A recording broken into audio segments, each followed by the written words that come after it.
Do you see where your little video where it says more? Bottom? Does it say like stop video? Hold on, wait. Does it show mute, stop video, share content, participant, or more? Oh, wait. I just lost everybody. Okay, there you go. Okay, so say that again. Okay, I see the mute, and then I got 3 dots. Okay, tap the 3 dots. Live on YouTube, so just keep that in mind. Okay, we're going to get a tutorial on how to add something virtually to your background, ladies and gentlemen. Okay, when you tap the 3 dots, it opens up. Do you see where it says virtual background? Okay, we're going to do it offline later, okay? Maria got her nice background up. I like it. Thank you, Miss Maria. I know, I forgot to do mine. It's okay. We're going to give it, so we always give it a few minutes just to make sure no one else is going to start the call or join the call, I'm sorry, and then we will get started. So before we get started, how's everybody feeling tonight? Yeah. Hey, Jess! Hey, boo. I did this for you, Tiff, just to let you know. Virtual background? Yes, ma'am. Virtual vacation.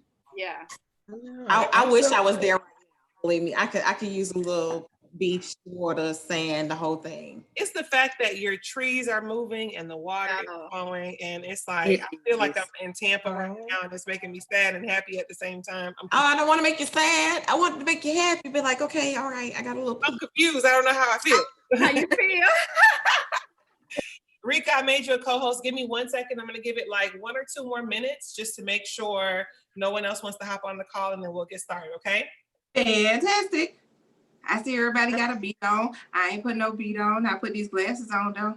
I ain't got no beat. Ladies, this is how we going to do it. Look at this. Look at this. I'm just on the sideline, so y'all hear me. But look, so like low key, because of where you sit in it, it looked like Tiffany sitting right next to you. She just It really does. Yeah. That's her background. Did you? That works perfect. I cannot with you now. Oh man. There we go, Maureen. Oh. But you got it. Hey, but now the inside of your mouth is green. No, as soon as you lick your tongue, you went green, girl. I know, my teeth green, everything. Look at that. Green. I didn't even know what I did. Supreme, where you at? That's because you got them pearly whites. Oh, okay. Oh, you're not far. No, 7 hours. Okay, back to. Oh wait, it made it. Oh nope, it's still green. Maybe I need to keep. No, it's because anything white is gonna pick up on it. So that's a compliment. This is what y'all look like on YouTube. This is how everybody sees us right now. Who is it? I love it. Shanta, where you back now, girl? God, listen. I need you to duck down so I can see how big the bun is. Oh, girl, you ain't gonna. Okay. Okay, it ain't that big. Because no, it is. I was worried that your neck was. Yeah. It's actually really, like people are shocked. It's really light. The hair is super light. Like I have no problems at all. So you're telling me I need to catch a flight to come out and let Bessie get me. Listen, that's between y'all two. I ain't got nothing to do with it. Y'all make me want to put my hair up. The bus out, we trust you. That ain't got nothing to do with me. Nothing to do with me.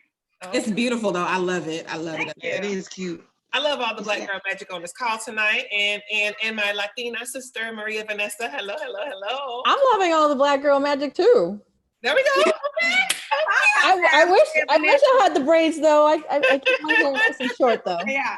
Low maintenance. I love it so much. So welcome to everybody to the virtual connection.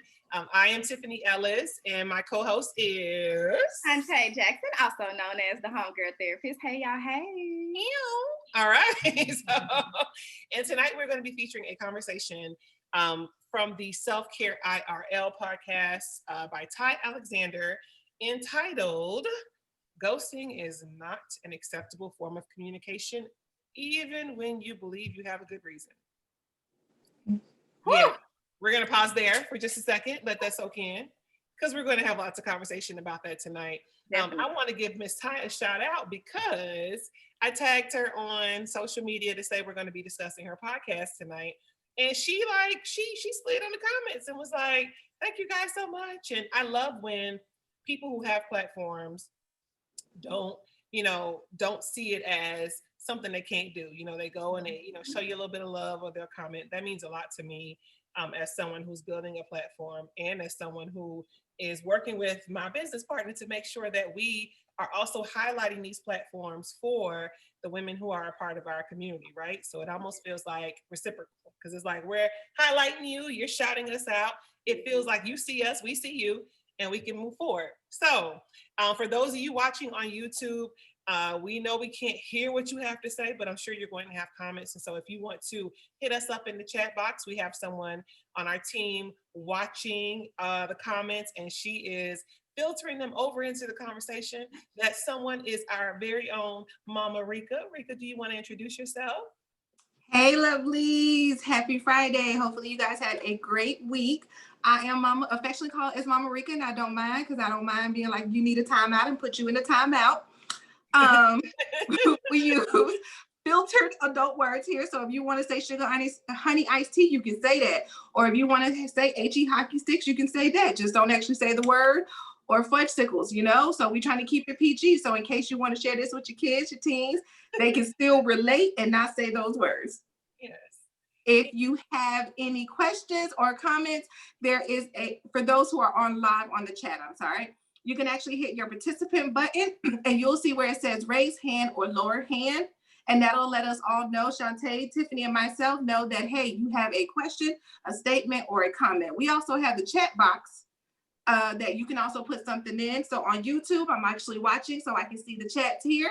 And for you ladies who are live with me, you can just put a chat in there. I'm going to go ahead and say, hey, if you guys want to respond and say, hey, that'll be great too. So I know that you get to chats.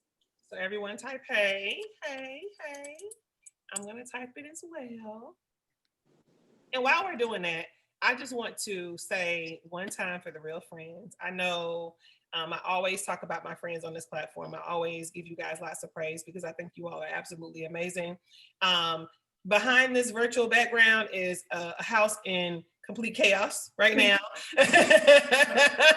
So I want to be transparent. I'm always very transparent. But first of all, shout out to my best, or one of my best friends, because I have a few. But my best friend who drove down from Virginia, actually, Boo drove her down and left her here for the week. And while I was at work starting my new job, she was here with my husband, helping to get the house unpacked, helping to put stuff away.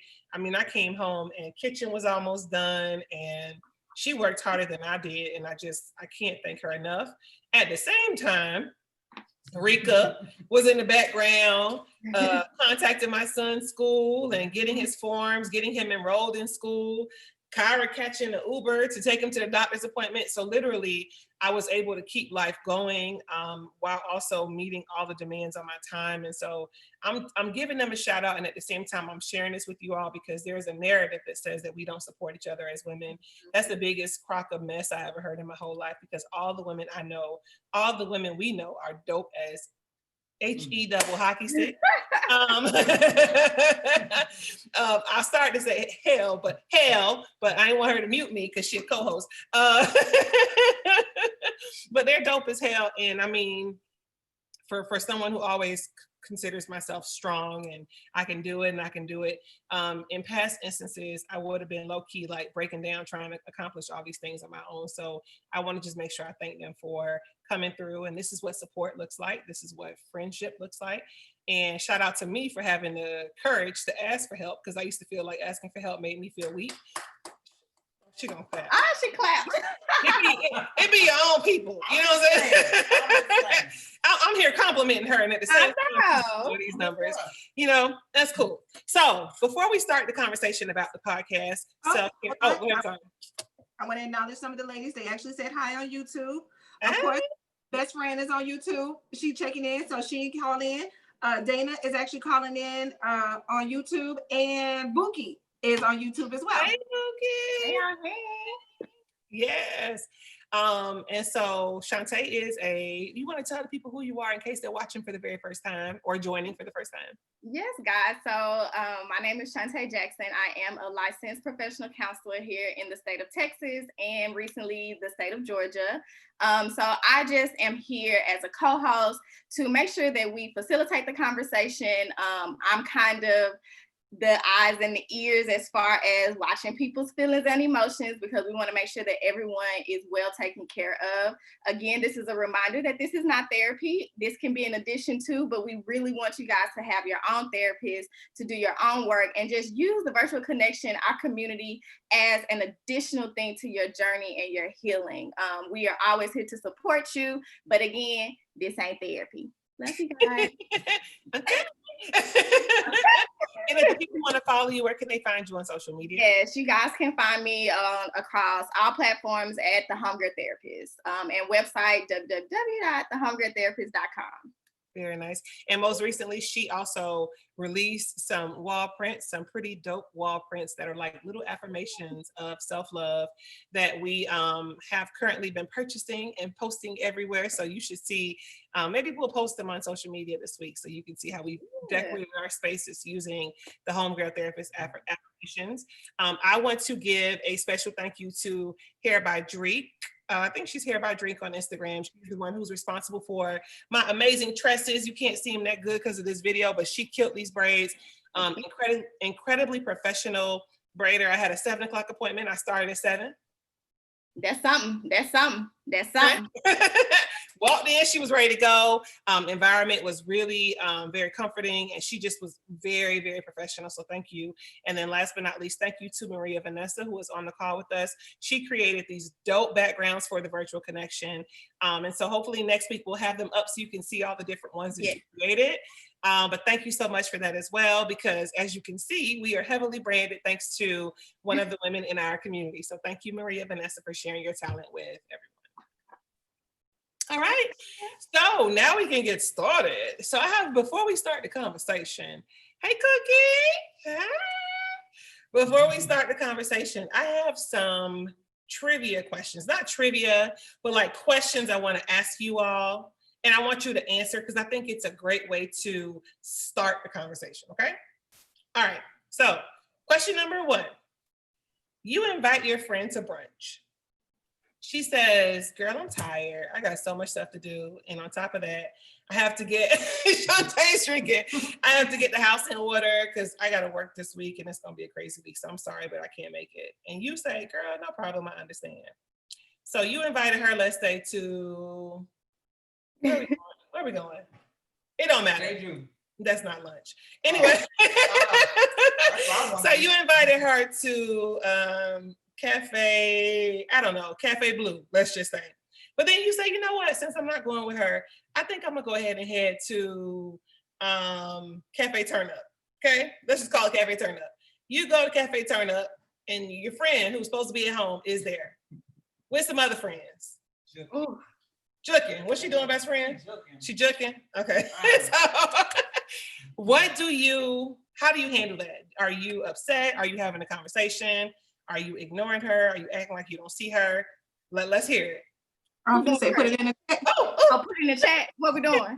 Put it in the chat. So you can raise your hand or put it in the chat, but I'm also you want to raise your hand. That way I can get YouTube too. I need YouTube to tell me too. Okay, so Jocelyn raised her hand. Jocelyn, you go first, and then Maria Vanessa.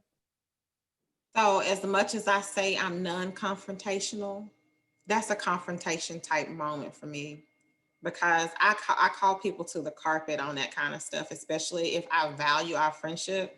And I guess it's because I want to know, like, what's the deal? Was it, if you had previous engagements, where at in our relationship has it gotten to the point where you just couldn't tell me that you had previous engagements that you were committed to? And if it's something between you and I mean, we're supposed to be good. So why can't we just talk about it and then, whatever the case may be. But yeah, that's my take on it. Okay. So Johnson's pulling up. You pulling up this conversation. Straight up. Very much. Okay. Let's see. We have Maria Vanessa. Cookie has her hand up as well. I agree with Jocelyn on a lot of it. I think it depends on who it is. So if I think at least that I'm tight with this person or we're really good friends, then I'd be like, hey, if you had prior engagements, like you could have just told me that, or if you didn't want to hang out with me today for some reason, like obviously we need to have a conversation. But I think if it's someone that, I don't know. I think it would still be weird if it's someone that I'm sort of friends with, or maybe an acquaintance, and we were trying to have some sort of meeting, and then I see them out and about, and I'm like, why do you still have to lie to me though? If we're, I don't know. I think I would confront them either way, because that would just bother me. Okay. So I have 2 for confronting the person and asking them what's going on. Cookie, I'm scared to know your answer, but I'm gonna call on you. But you know, like, okay, so the petty in me would be like, I'm not gonna have a conversation, but I just want you to see me. So I think I'm just gonna come like dance next to you and turn up next to you and keep it moving. But as I'm getting older, I'm starting to realize that it would be important to have that conversation because it made you feel some type of way. Like that would make me feel some type of way. So in order to confront that I'm feeling some type of way, I would have to have a conversation, but I probably wouldn't be able to do it right then, especially if it was somebody that I care about because of how it would come across. So I would have to gather myself and be like, okay, what about me makes you feel, or what about us? Where are we that you feel like you can't just say, I was gonna go with you, but I prefer to do something else. Because maybe the reason could be like they don't want to hang with you because of how you've been acting lately, or it could be anything. So that could open a window for more conversation. I like that point. I like it a whole lot. Rika has her hand up, and then we'll go to Maureen. Rika. So you two, best friend, she tuning in there. Best friend said, I'm going to go and say hi and see what's up. Dana also said, I'm going to go see what the deal is. And I feel like my own personal opinion, why you always lying? Like, you ain't So that's how I felt. But okay, Maureen, you up?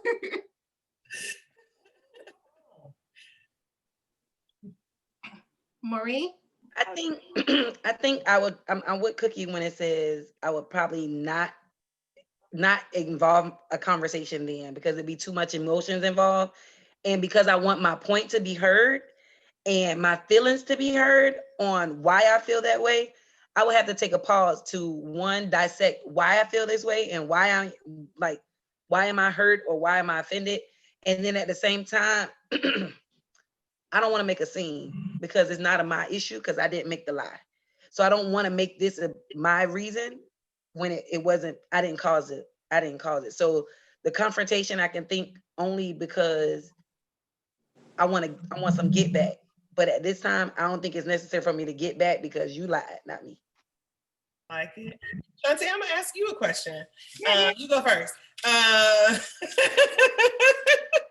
How are you handling it? And so two parts for you. How are you going to handle it? And then how do you feel about some of the responses that have been provided to the question so far?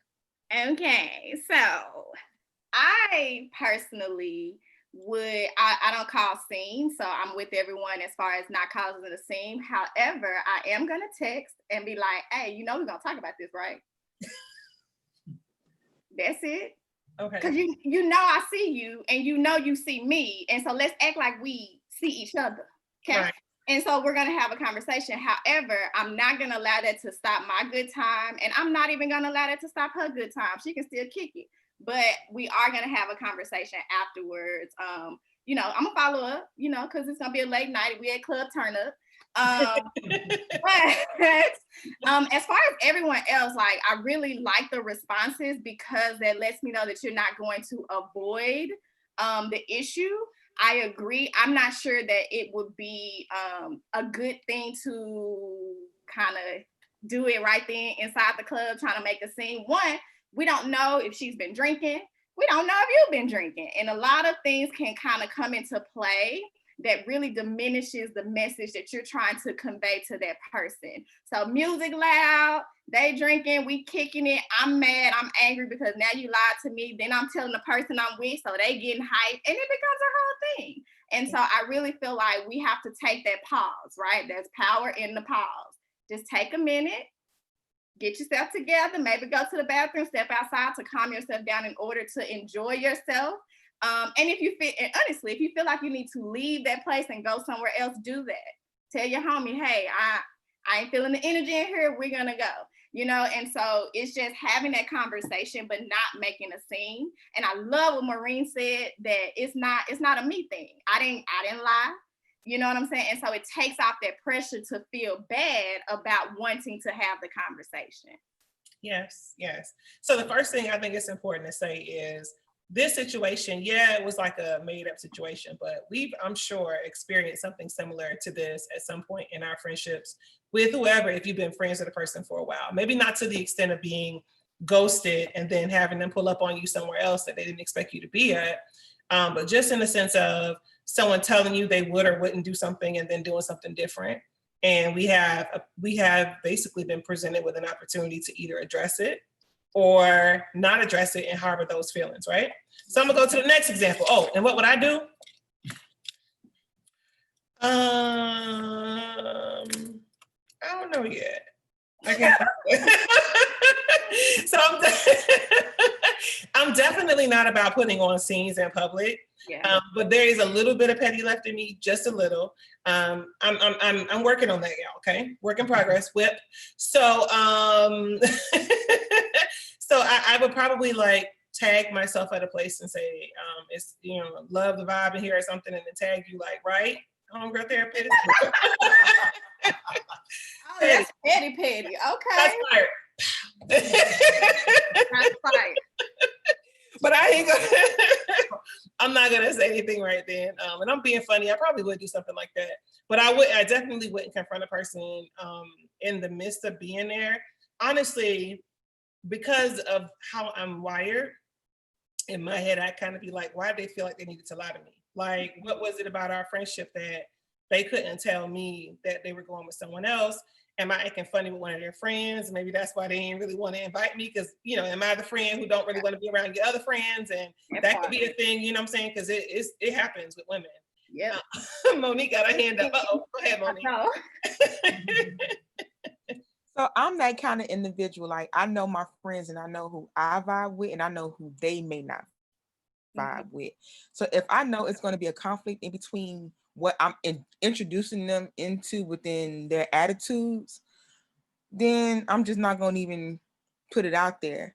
However, I am very popular for unannounced timeouts, and it don't matter who you are. Like, I ain't talked to you in 6 months. It was an unannounced timeout, but but it's not that they have done wrong, but sometimes you need that as a development stage for yourself to be a better friend for that individual. So even for yourself. But if we in the club and you vibing and I see two people that not, I'm just gonna let you have the fun and be like, good looking out. But we gonna talk about that lotto. So I mean, it is definitely good to hear. You got an afterthought or before thought. Either way, we gonna figure it out. But we're gonna figure it out. There's gonna be a meeting.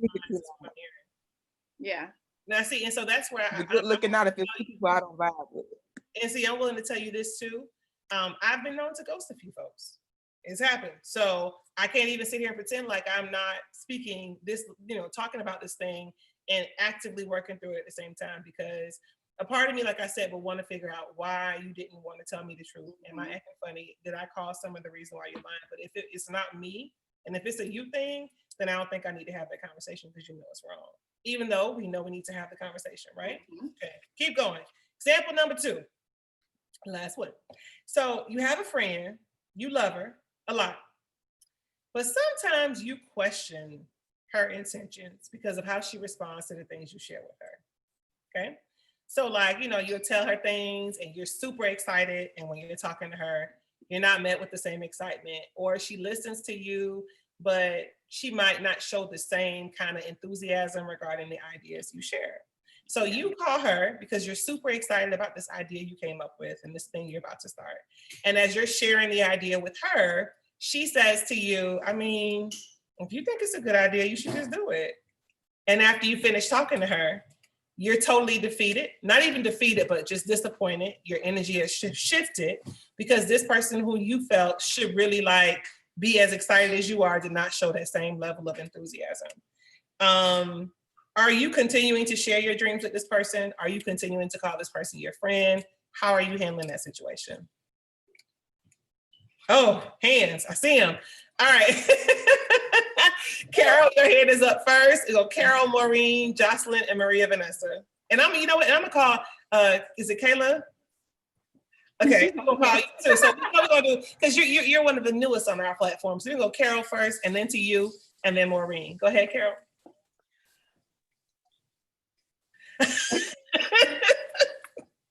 The key. Okay, so I'm doing this because this is a conflict for me all the time. Okay. Right? Because, and I've said this to my cousin several times. It's difficult for us to not expect the people in our circle to behave the way we behave, because we try to put the people in our circle that we feel will cheer for us the way we cheer for them and be there for us the way we are there for them. But sometimes it doesn't always work out that way. I don't know if I will continue to share my dreams and aspirations, because, you know, for us as African American women, as it is, it's difficult for us to get that little push up under us anyway. So any little thing that knocks us and does not support us or puts that inkling of doubt in us can fester and turn into something much, much bigger than just a no or a denial. Now, everybody does not need to know your dreams and aspirations, because everybody ain't going where you're going. So, with that being said, I don't know if I could be,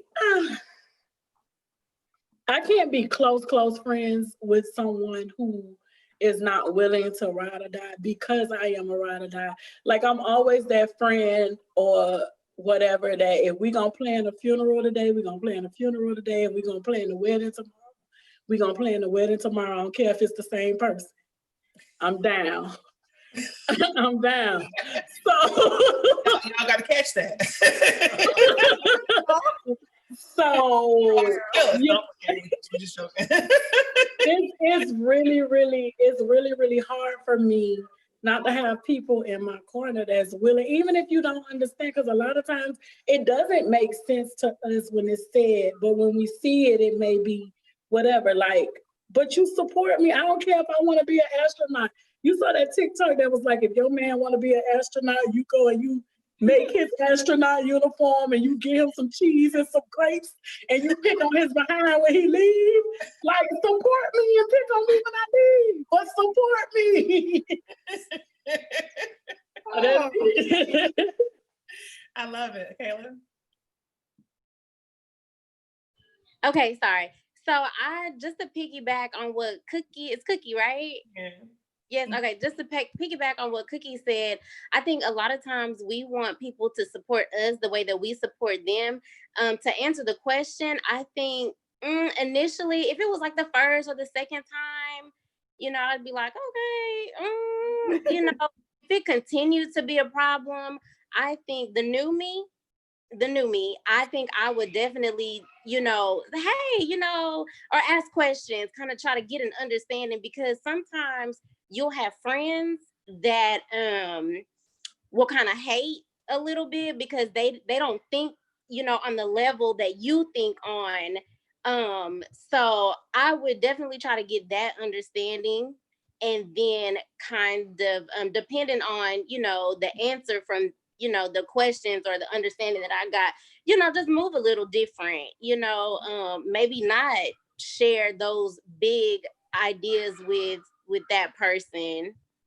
So I like your response a lot. Both of y'all are on point. Yes, Miss Homegirl Therapist. Clarifying question. The example said that you were telling the person your vision and was it they weren't excited when you were telling them, or they didn't support? So you said, you told them about something and you're really excited about it. And she responds and says, I mean, if you think that's a good idea, go for it. Oh, okay. Okay. So that with that tone, because that tone means something, right? Tone means a thing. Because it's like, if you think it's a good idea, you should go for it. Or, I mean, if you think it's a good idea, go for it. Okay. Same words, say different, right? Yeah.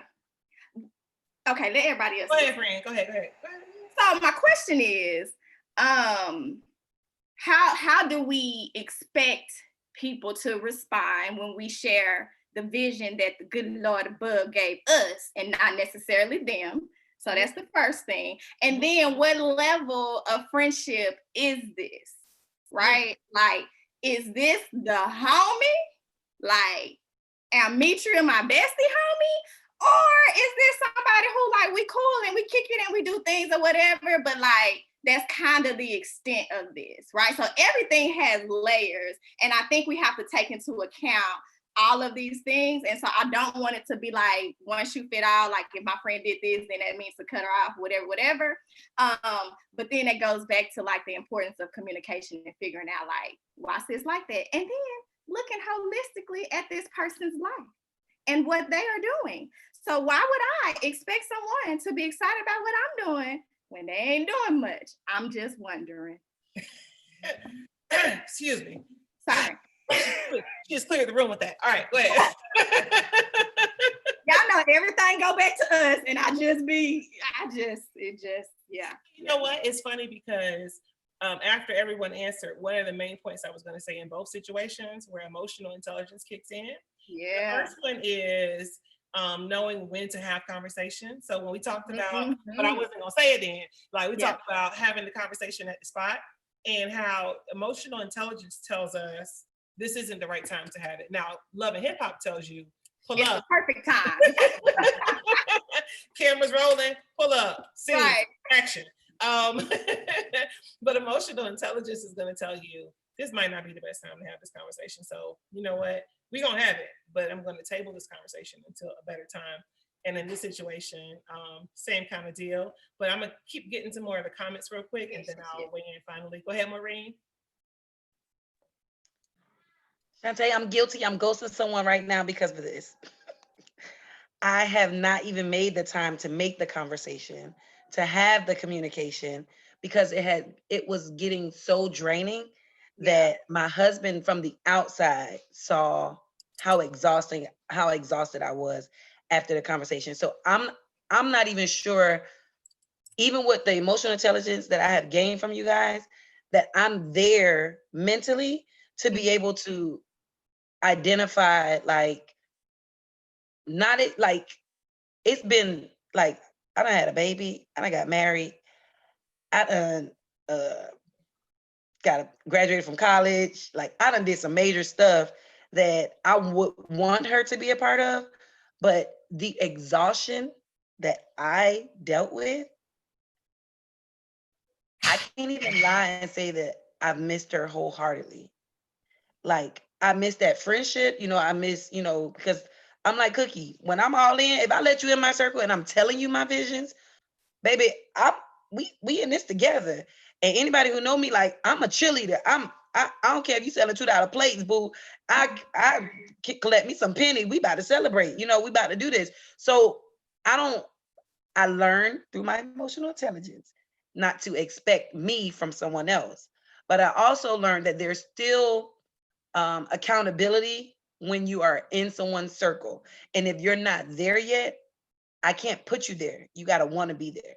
And so I'm not there yet to unghost her.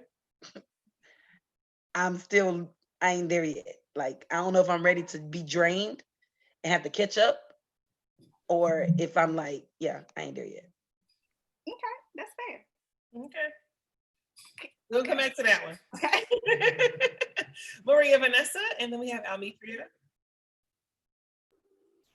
So I think that it's really going to depend on who this friend is, because if it's a really close friend that this wouldn't be the first time I'm sharing this kind of conversation with, then I would know if something's wrong when they gave me that answer. Like, that's not an answer that I would expect from the people that I would share my like goals and aspirations with.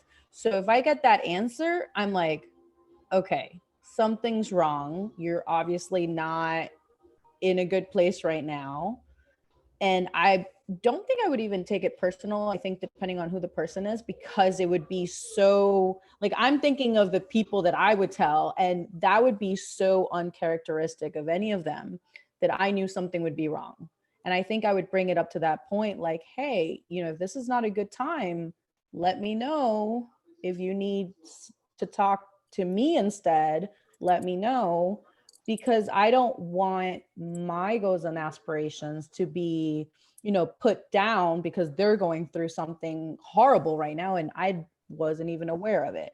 Now, if it's someone, I don't know, that I'm not as close with, but maybe I thought we shared maybe a similar goal or an aspiration, and I'd be like, oh, you know what? I just thought of this and I want to do that. And then they gave me that. I'm like, okay, you're obviously not in my level, or, you know, you think that I can't do it, then I might not go to that person again for that reason. But yeah, if it's someone in my tight circle, I would be worried for that if I got that kind of response. Okay. These responses sound very healthy so far, I think. So, so I am okay with them. Ms. Jocelyn, go ahead. You had your hand up. Yeah, so I actually took notes. First of all, I'm like Maureen said, I am the cheerleader friend. I'm always there to encourage my other friends, but I must understand too that not everybody is going to feel the way that I do about my dreams, my goals, and whatever it is that I present to them. Absolutely. I said it depends on how often this person has said. I think a lot of people said that as well. And the other thing, which has been repeated a number of times, is who that person is to you.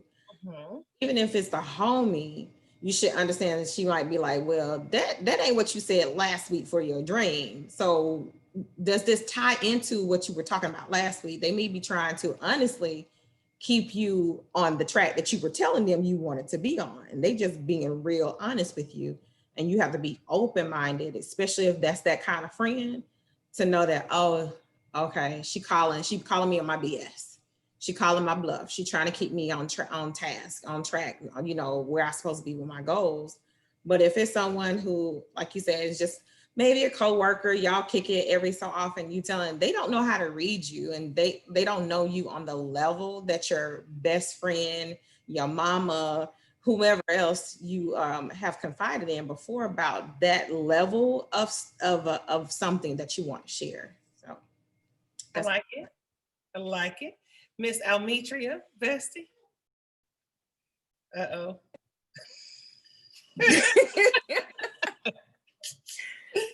Well, I'm not gonna lie. Once you've done it to me one time, I'm gonna let you pass. I'm kind of like a killer. I'm gonna let you pass. Second time, I'm like, maybe it's an off day. I ain't gonna tell you a third time. I'm that's just who I am. Once I get that energy from you or whatever, it's like, well, maybe you're just not a happy person. I'm gonna pray for you. You know, and I'm just gonna move on to now I have placed you into a category, right? Where we can laugh, we can joke, we can, you know, kiki, ha. But when it comes things that good things that are happening to me in my life, I know I can't share those things with you. Mm-hmm. That I now know this, right? So now I've placed you into that category. And when you find out, you just find out. So you're not gonna find out from me. So you keep the friend. So I'm hearing y'all say we keep the friend. Maybe we have the conversation, maybe we don't, but we keep the friend. Yeah, I mean, if that's the only, for me, if that's your only thing, then that's kind of something that you kind of need to figure out. Now, it depending on how close we are as friends, like Sean said, if it's the best, it's the homie, I expect for her to call me out. Yes, sir. Period.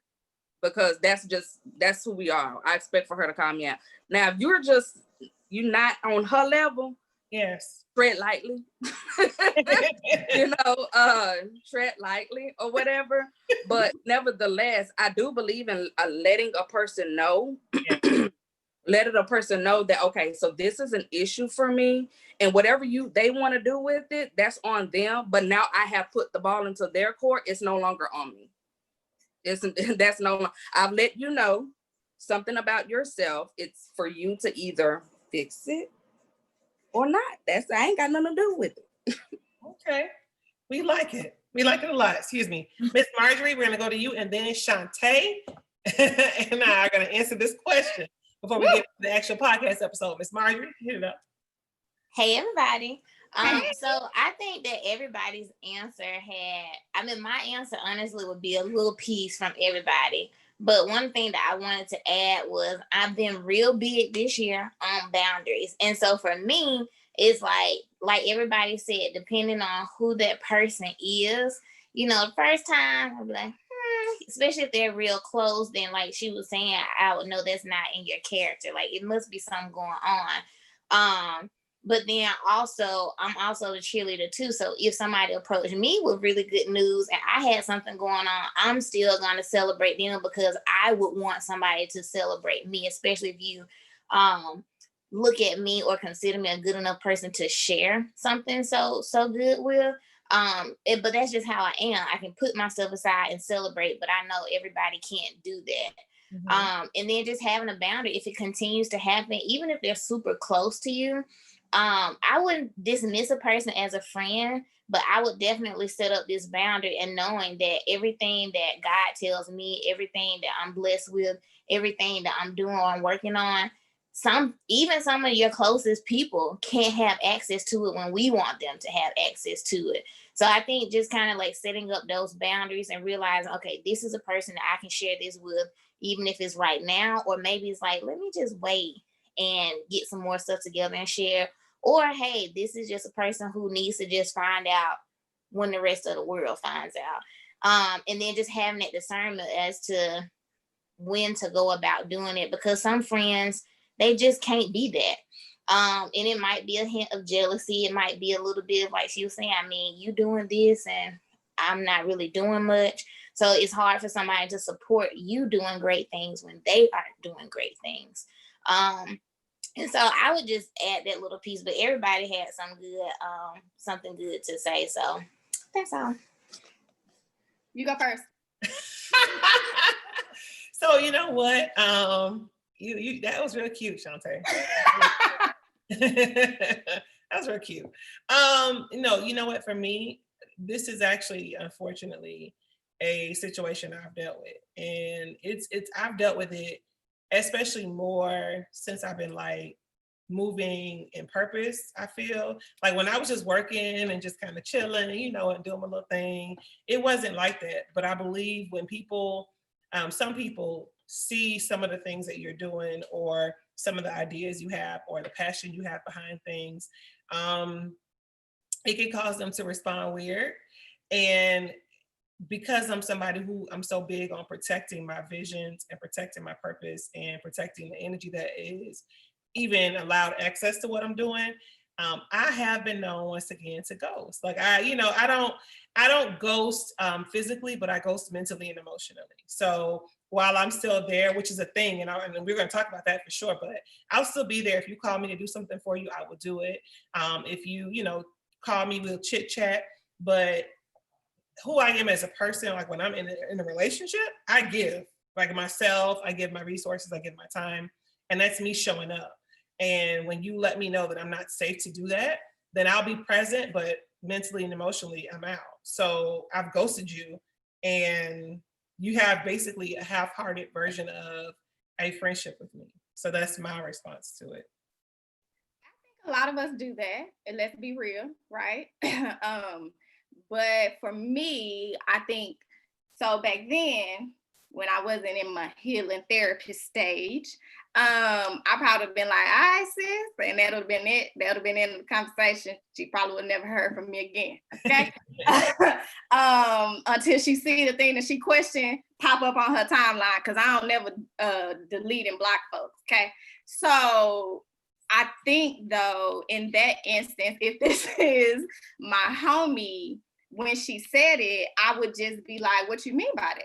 Now I'm wondering, are you saying that because of other things I told you, or you're trying to you don't understand it and you're trying to figure out how that's gonna work? And so that's what triggered you to say that response in the way that you did.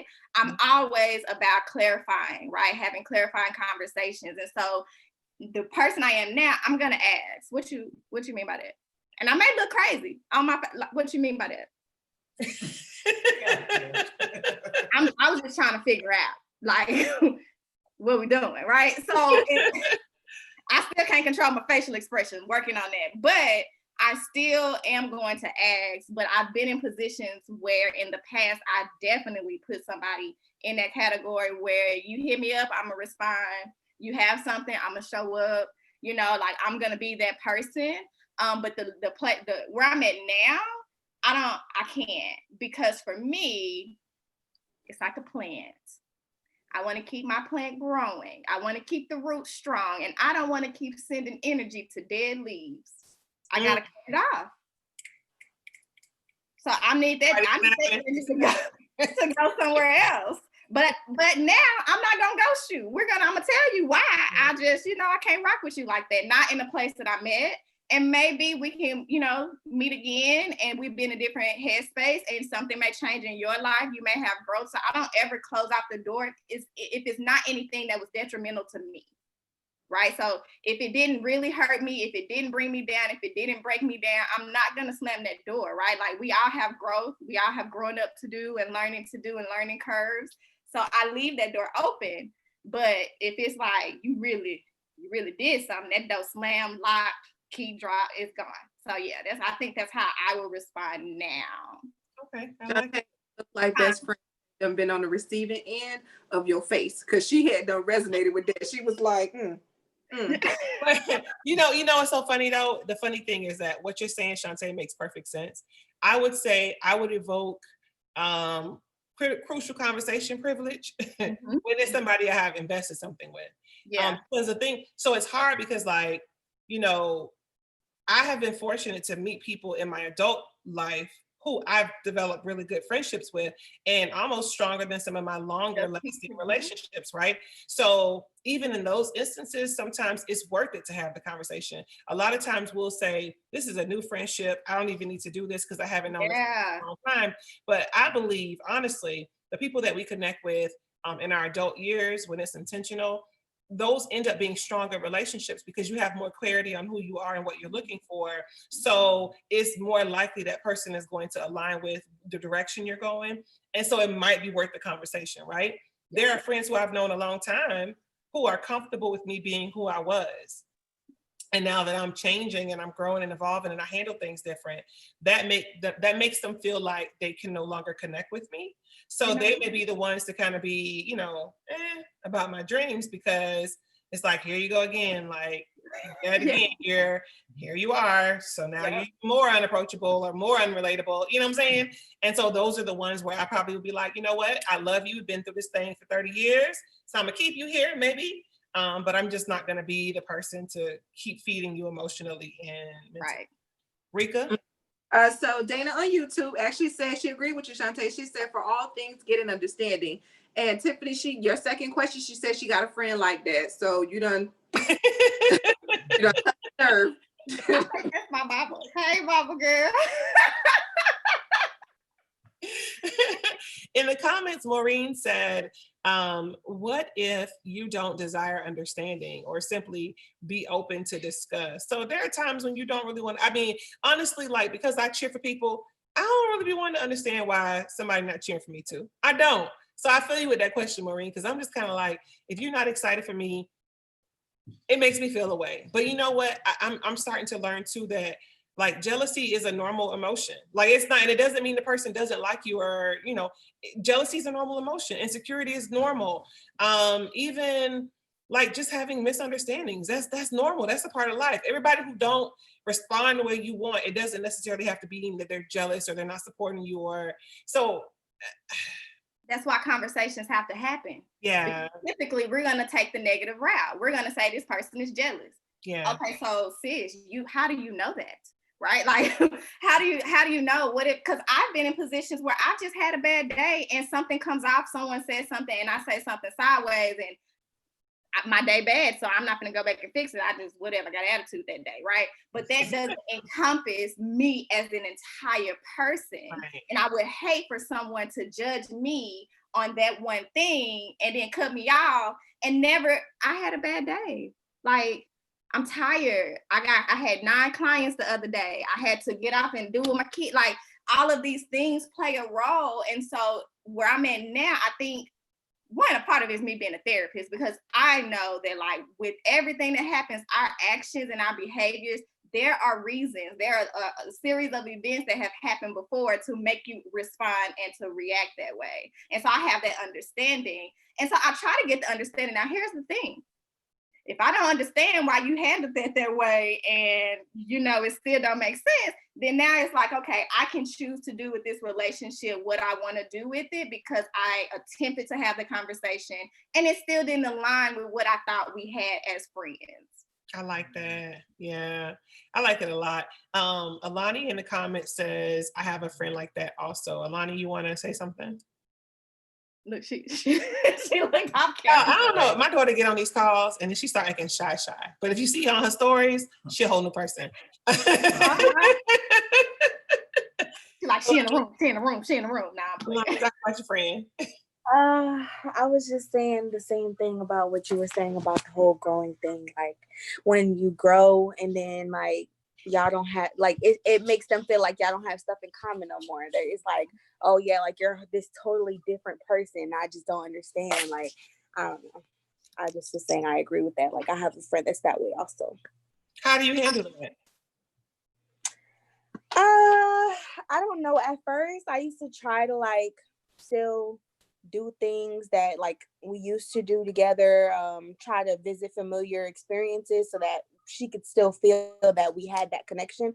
But after a while, it's like, I'm not going to keep trying to act like somebody I'm not to, like, maintain this relationship. So it just has to go.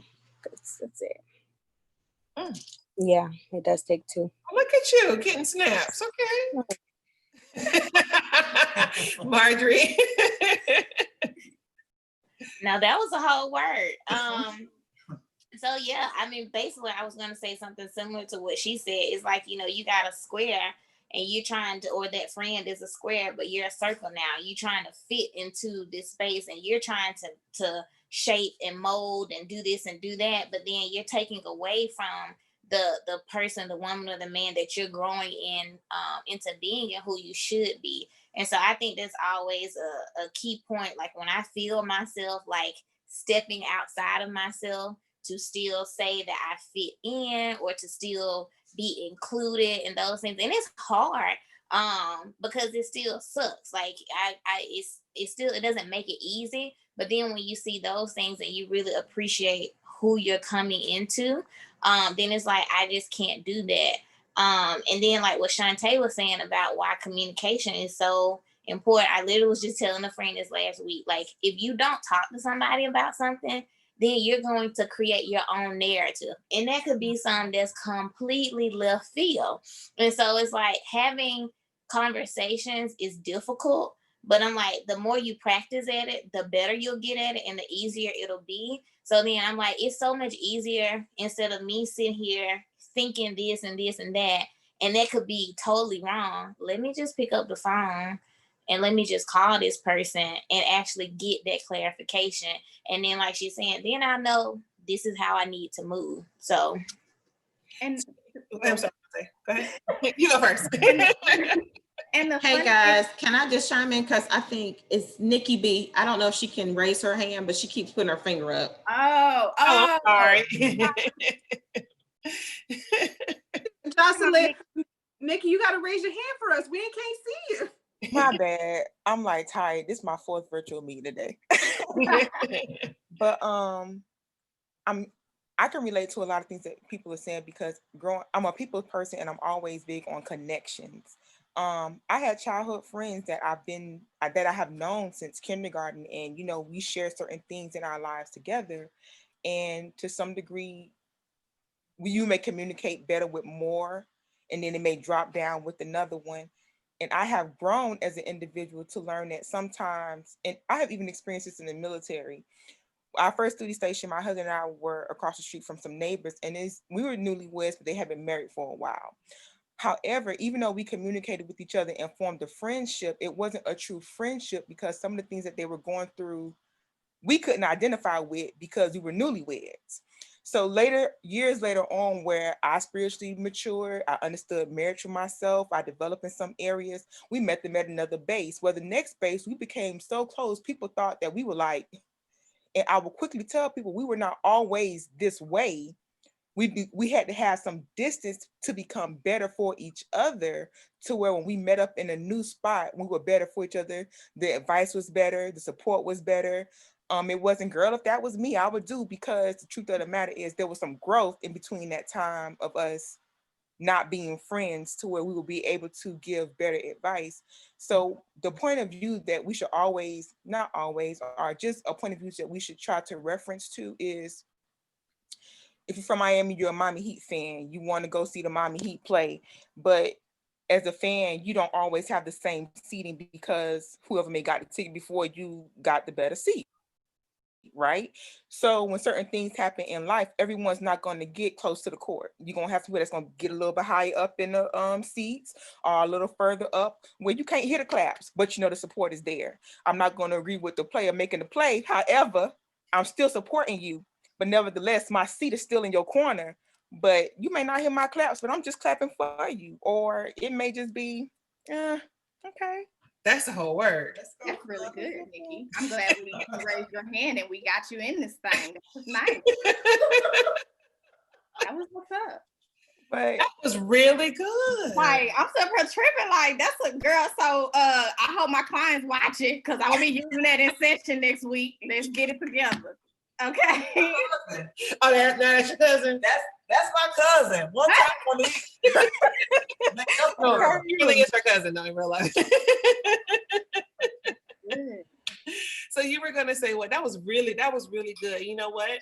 It's such a great perspective, because you know, we always kind of talk about this here and there, but it's like we always notice the people who don't clap, but we fail to acknowledge the folks who are there in our corner. And I don't know what it is about life. It's almost like the person you don't care for on social media always comes up first on your news feed, and you'd be like, how you know I don't like them?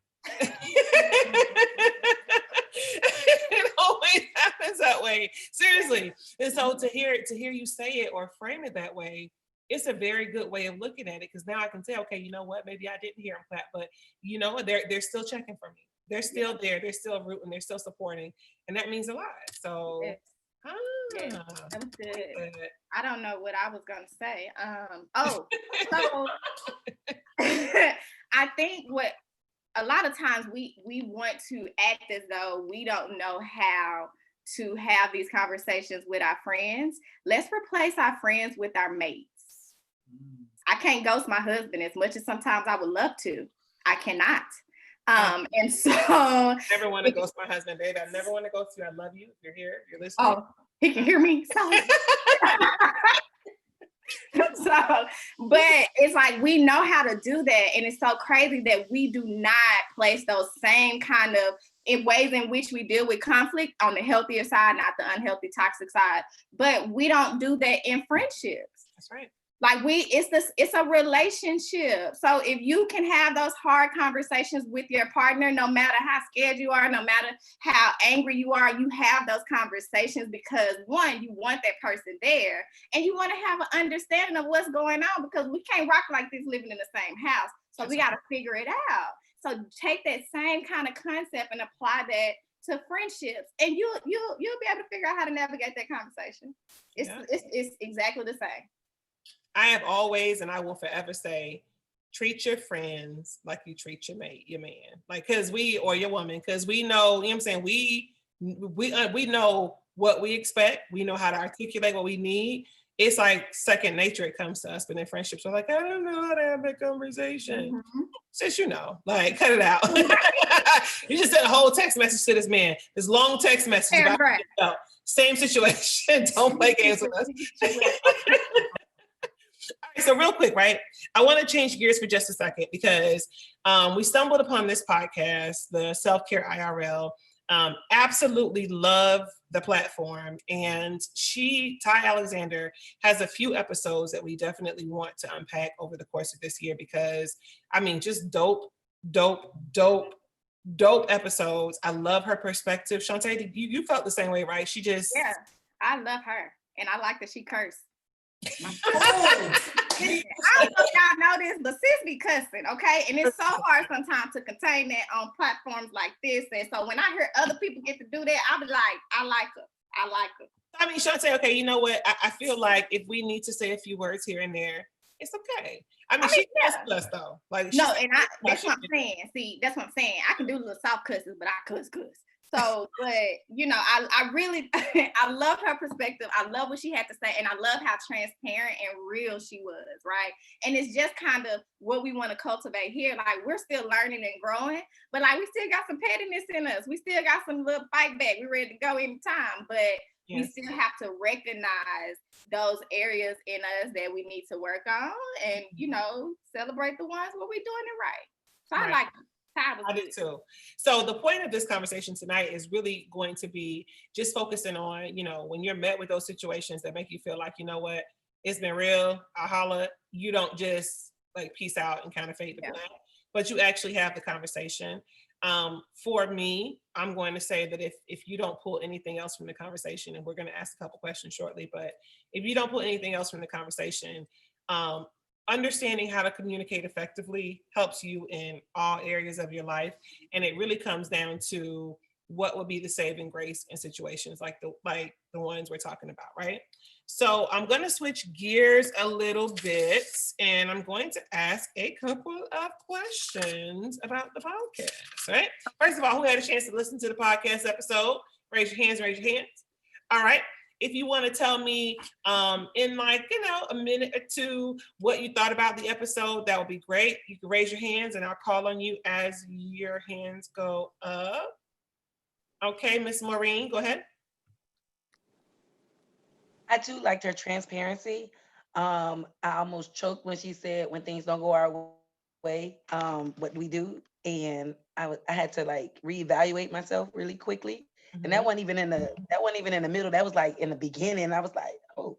Yeah. So I really had, you know, a throat punch really quickly. And then when she got through her steps, I was like, wow, that's pretty tight. Because and one thing the best thing that I got out of it is that communication is ever growing. Like it's always happening.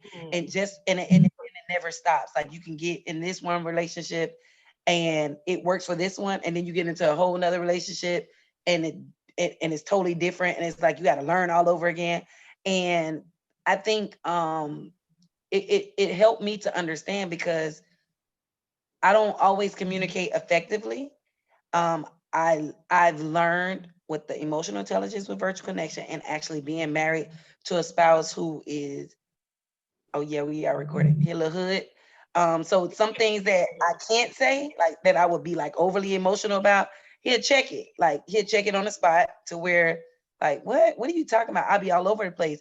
And so effective communication is important. That like, what's your solution? What are you trying to say? What exactly are you trying to say? And so it forces me to express that versus all the excessness. Digging it. Maria Vanessa? Yeah.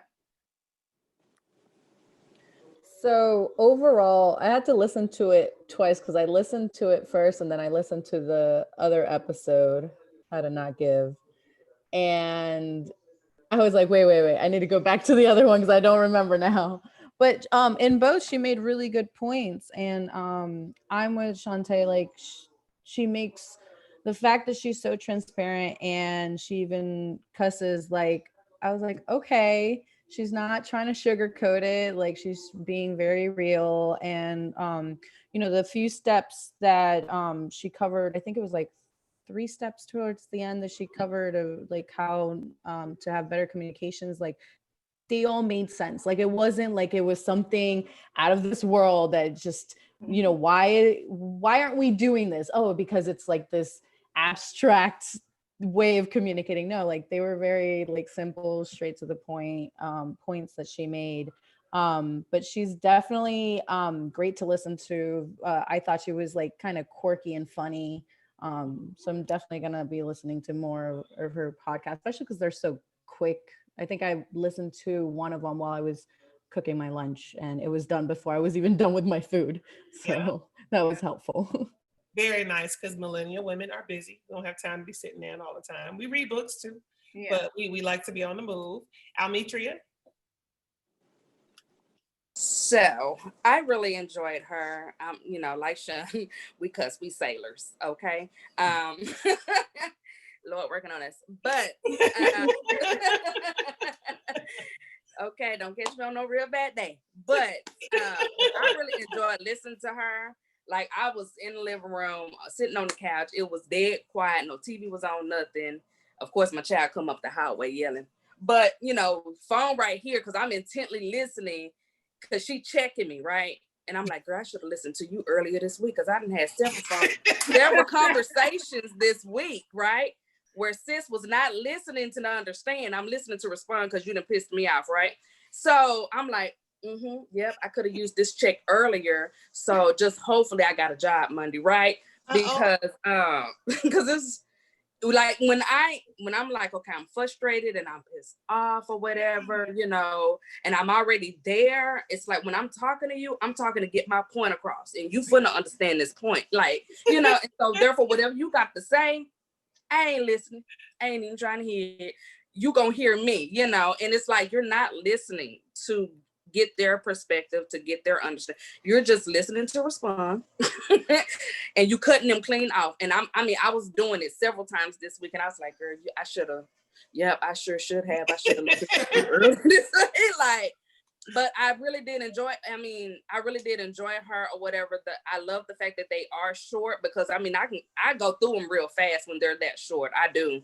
I go through them real fast, and so I have to be very intentional about what I'm listening to at that moment, so that they won't collide. But I really did enjoy it. She checked me, but yes, she did. I love to hear that. I'm gonna tell you, we finna go to the next comment, but people like you, Almetria. I be in my feelings, you know. My husband's kind of like that too, where like I'm trying to make a point, and before I even finish my first statement, he like already preparing. I'm like, I literally do one of these numbers. I talk to him, and he's like, and I'm like, are you gonna let me finish my statement? Because you're responding and you don't even know what I'm gonna say. Because but some people are that way, right? They're ready to just kind of get their point across. And it's like, whenever that happens, I already know, as soon as I make that statement, we're not going to come to an understanding in that conversation. We're debating. Yeah. It's done, right? Yeah. So we'll get into that in just a second. Jocelyn, your hand was up, and then we'll go to Kayla and then Cookie. Yeah, so I'm another sailor. So she just resonated with my spirit, because if she knew how to throw the curse word around and make it flow, but that's not what we're here for, right? But I'm like with Almetria. I listened to it when I needed to listen to it. I was thankful that I listened to it when I listened to it, because and Tiffany, you know, I became a certified life coach, and I was like, you learned this during the class, why aren't you implementing it? But we human, we get caught up in our emotions, and it goes back to what you always say, the emotional intelligence, to be like, Jocelyn, don't do that just yet. I cannot count the number of emails and text messages that I have put my fingers to work this week, because this was the first week back to school. I pray for you, sister. And I've had to respond to parents, but I had to pause.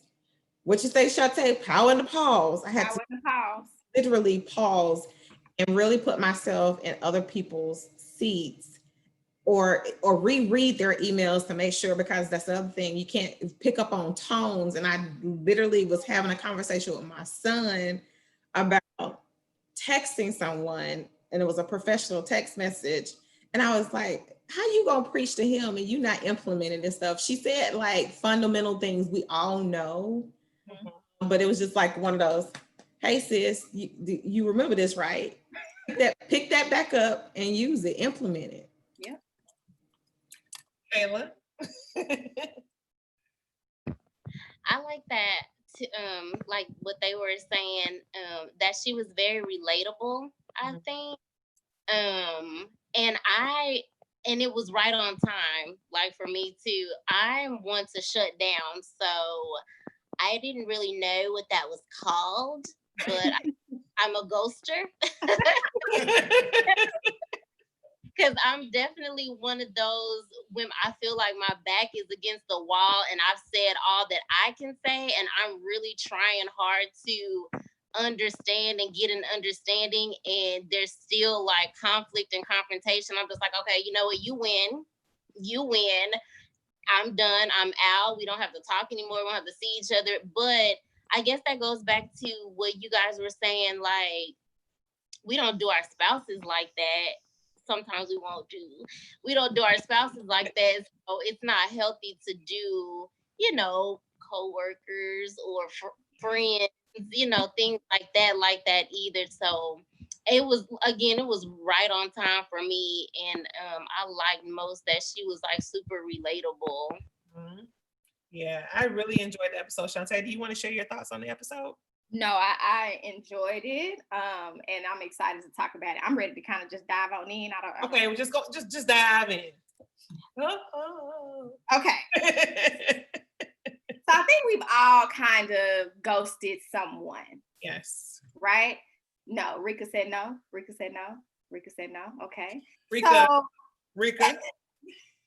Unmute yourself, sis. No, because I don't know Rika since 2001. Rika. Oh, she has. Okay. Rika, are you sure you haven't ghosted anybody, Rika? I'm positive. I've almost went to jail, but I've never ghosted anyone. I won't say anything. I don't recall anything. Moving on. But have we been on the other end of that? Have we ever been ghosted? Mm-hmm. How did that feel? Tiffany. Yes, ma'am. Okay. Look, you know what it feels like? It depends on who it is. I've never been ghosted by a guy before, but I've been ghosted in friendships, mm-hmm. and or what I thought was friendships, because I felt like if we were friends, you really would be able to come and tell me what's what, because I'm willing to listen and make adjustments if it makes sense. So I've been ghosted and I didn't like how it felt. Okay. It felt sticky. It made me feel like I was like why you don't want to talk to me? Something was wrong with you. Yeah. And that's the thing that we have to keep in mind when it comes to ghosting other people, right? Not to say it's your responsibility for their feelings and how they take on that experience, but it is not a good feeling. Like, even for me personally, I had someone who, it was a guy, we never dated, but he was my homie. And we went to elementary, middle school, high school, and college. I was at TW, he was at UNT, and we were friends. And then he stopped talking to me. And when I say we was like kicking it, like I knew his family, like we were kicking it. And I apparently did something and he just stopped talking to me, to the point where I reached out on Facebook. I reached out even years afterwards, right? Like, I thought we was better than that. Even to this day, I still have no reason or no clue why this man stopped talking to me. To this day. And there are days where I'll walk through something or something will remind me, and I think about that. And it still to this day makes me feel like, dang, what did I do? Why did he do me like that? Like, me, I thought we was Gucci, and you did me like that? Like, that's not a good feeling. And this is years, and you carry it. That person is going to carry that feeling of, this person just stopped talking to me and I have no clue why. I don't know what I said. I don't know, how I made this person feel. And they chunked the deuce and we were done. Like, that's not a good feeling. And so it's just, you kind of have to look at these friendships and think about the other person, like how that would make them feel. Here's the other caveat to that. There's only one time, or there's only certain times when ghosting is appropriate. Mm-hmm. You in harm's way. You don't feel safe. For your life, for your well-being, you don't feel safe. There is not, for me, any other reason for me to ghost someone. And here's the thing. I think we also confuse ghosting with, like, if I have this conversation, that means that I could want to continue to be in a relationship with you. And that's not the case. Oh, that's good. What does that mean? Like, break that down some more. So we feel like, okay, if I ghost you or if I have a conversation with you, instead of ghosting you, that's me telling you that I still want us to be friends. And that's not the case. You can have the conversation and say, hey, listen, where I'm at in my life, like this really made me feel this way. I don't like when you do things like this. And I'm not sure that I'm in a place where we can really figure this out. I really have a lot on my plate. It's just, I wanted you to be aware of how you made me feel. And I'm just gonna have to fall back. Like, what can they say? No, you can't fall back. No, you can't, like, they can't say that, right? So still offer that conversation and still move how you feel like you need to move. For me, having a conversation is me advocating for myself and not dismissing my own feelings and not dismissing my own experiences and allowing you to know, listen, I'm putting you on notice that I notice what you're doing and I don't like you. And that's it. So now let's talk about it for a second, because I want to ask the room. Conflict, confrontation. I heard that word come up a lot during the podcast episode. I've heard it a few times from the women on the call tonight. And there are so many people who are so uncomfortable with conflict and confrontation. And I want to ask this question before I give my answer. Do we think that conflict or confrontation is healthy and a part of effective communication? And I'll look for hands. Jocelyn has her hand up, so we'll go to Jocelyn first. Jocelyn, what are your thoughts? I do. When you don't face something sometimes head on, sometimes you suppress it, and it will do. You'll cause you mental and physical illnesses. And I've learned that over the past. And I have not always been a confrontational kind of person. Like someone who, when I feel some kind of way, will say and speak on it. And as a result, I was clinically depressed and all other kinds of stuff. But yeah, I think I do believe that's communication, because just like it's healthy dialogue, I'll say it like that. If you had to ask a clarifying question, that might seem confrontational to somebody, but you're just asking additional questions to learn or figure out what is coming, where that's coming from, or how to better understand what that person's saying. So it just depends on your definition of confrontation or conflict. Okay. How we perceived it growing up too. Right. Like how we think about conflict. Some people, when we think about conflict, we're thinking like on the 10, right? Like way down on the spectrum, people arguing, fighting, cussing, hitting, all of the things. And the police showing up, and it's not that. And there's levels to that, right? Like there's levels to it. So that's true. Maureen, your hand was up. I do think that it's healthy, and I think it's a part of growth. I think of the plant concept, like the dirt is necessary. How you utilize the dirt is what's important. I know, like in the military, we used to do conflict resolution. And when I was a cheerleader in high school, we used to do powwows. It wasn't to create a drama, petty opportunity, although some people may use it. That requires maturity on what exactly did you want the outcome to be, and how you go in conflict and confrontation, the motive that you want and the motive to the result that you want is not going to always be mutual, which can change. But if you guys are on that mature level, the results are more important than the other stuff, and you'll be able to discern that with each other if you guys are on the same level. Okay, I think that's fair too. Ms. Marjorie, your hand is up. Oh yeah, I just wanted to say that what Jocelyn and what Shanta just said just resonated in my spirit. Because number one, Jocelyn was saying, Lord, I lost my train of thought. Let me come back to it. But Shanta said something about it deals with like how we're growing up. I caught it. And Jocelyn was saying about how you'll internalize stuff. And so like for me, you know, speaking from my experience, like when I was always growing up in my household, like my mom instilled in me that scripture that a soft answer turns away wrath, right? And that translated into my friendships, my relationships. And meanwhile, I'm sitting here not saying so much of what I really want to say, what I need, how stuff makes me feel, and I'm internalizing it. And so I think now that conflict is super healthy, but that was something that I had to learn, and I learned it in therapy. It wasn't something that just came, and even like today, I can think of like 2 conversations that I need to have with 2 people, and I still haven't done it because it's still hard for me to engage in conflict, no matter how healthy I think it is. So I think all those things do come into play, but in how you kind of approach it and how you look at it too. Because if you coming at me, and I think it is important of how you approach it, because you know, somebody coming at me extra sideways, I'm like, you cannot come at me and expect a positive response. Like you that's just unrealistic. So I think really taking the time to figure out what it is you want.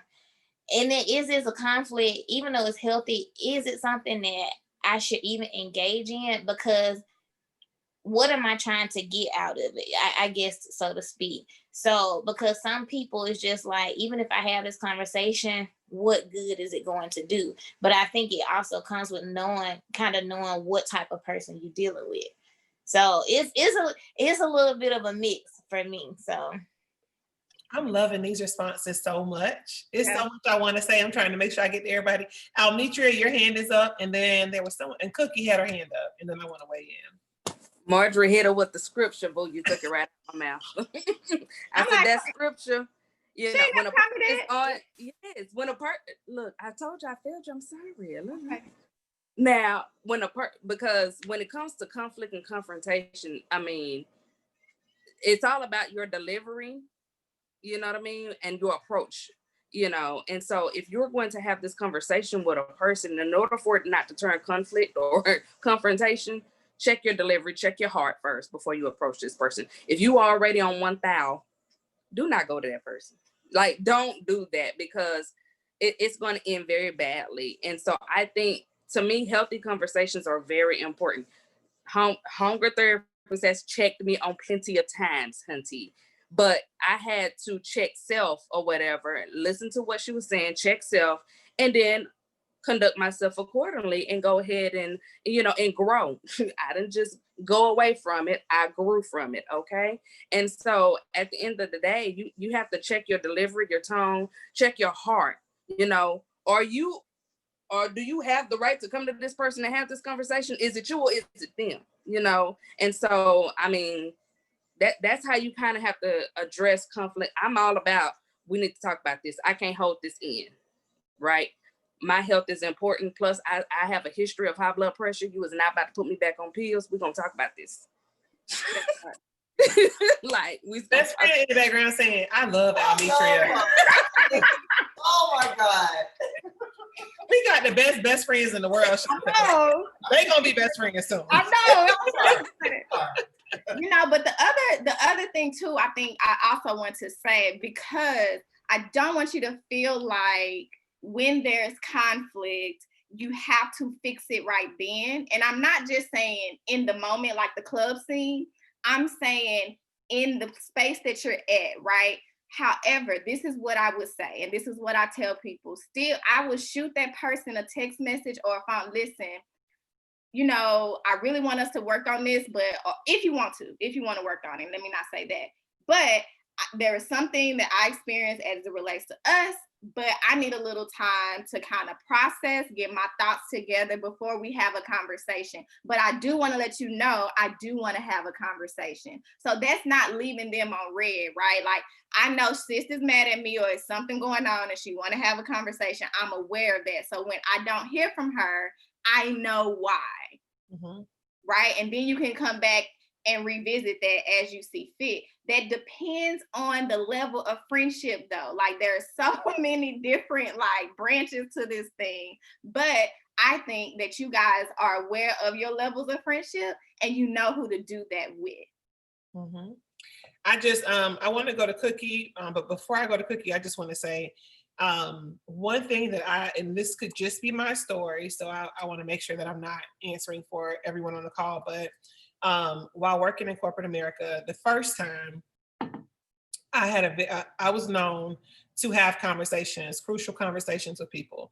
I believed in having those difficult conversations, clearing the way so we can work together effectively, right? Because if you don't have those conversations when you work with somebody every day and things are happening, like we talked about before, when narratives start to kind of run in your own head and we have our own ideas, and it just takes little things that happen every day to make it just pile up and become worse. But what would happen was I had my words almost choke me because I was always told, well, you're so confrontational. You just, and people loved to not address the issue. Okay. But there's an issue and we dance around the issue and we talk around the issue and we'll call a thing something else instead of just saying, this is the thing that we need to address.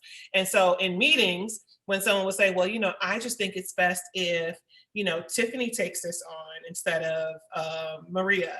And then it's like, well, if we got a problem with Maria not doing what she's supposed to do, let's just talk about Maria not doing it instead of like talking around it, you know what I'm saying? Because now you're putting me on the spot and it's this weird thing where it's like, we're not going to call a thing and say Maria's had an issue following through. Instead, we're just going to say, let's just have Tiffany to do it.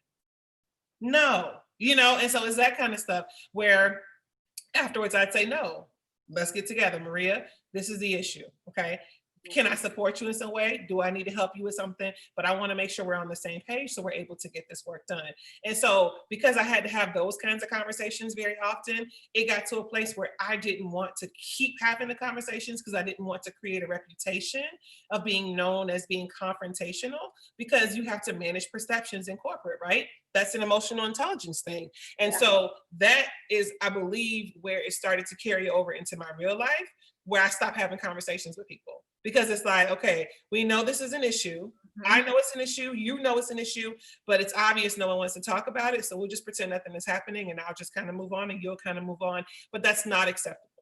And we have to understand that when you're trying to grow relationships or when you're trying to cultivate anything, conflict is going to arise. Conflict doesn't have to be ugly.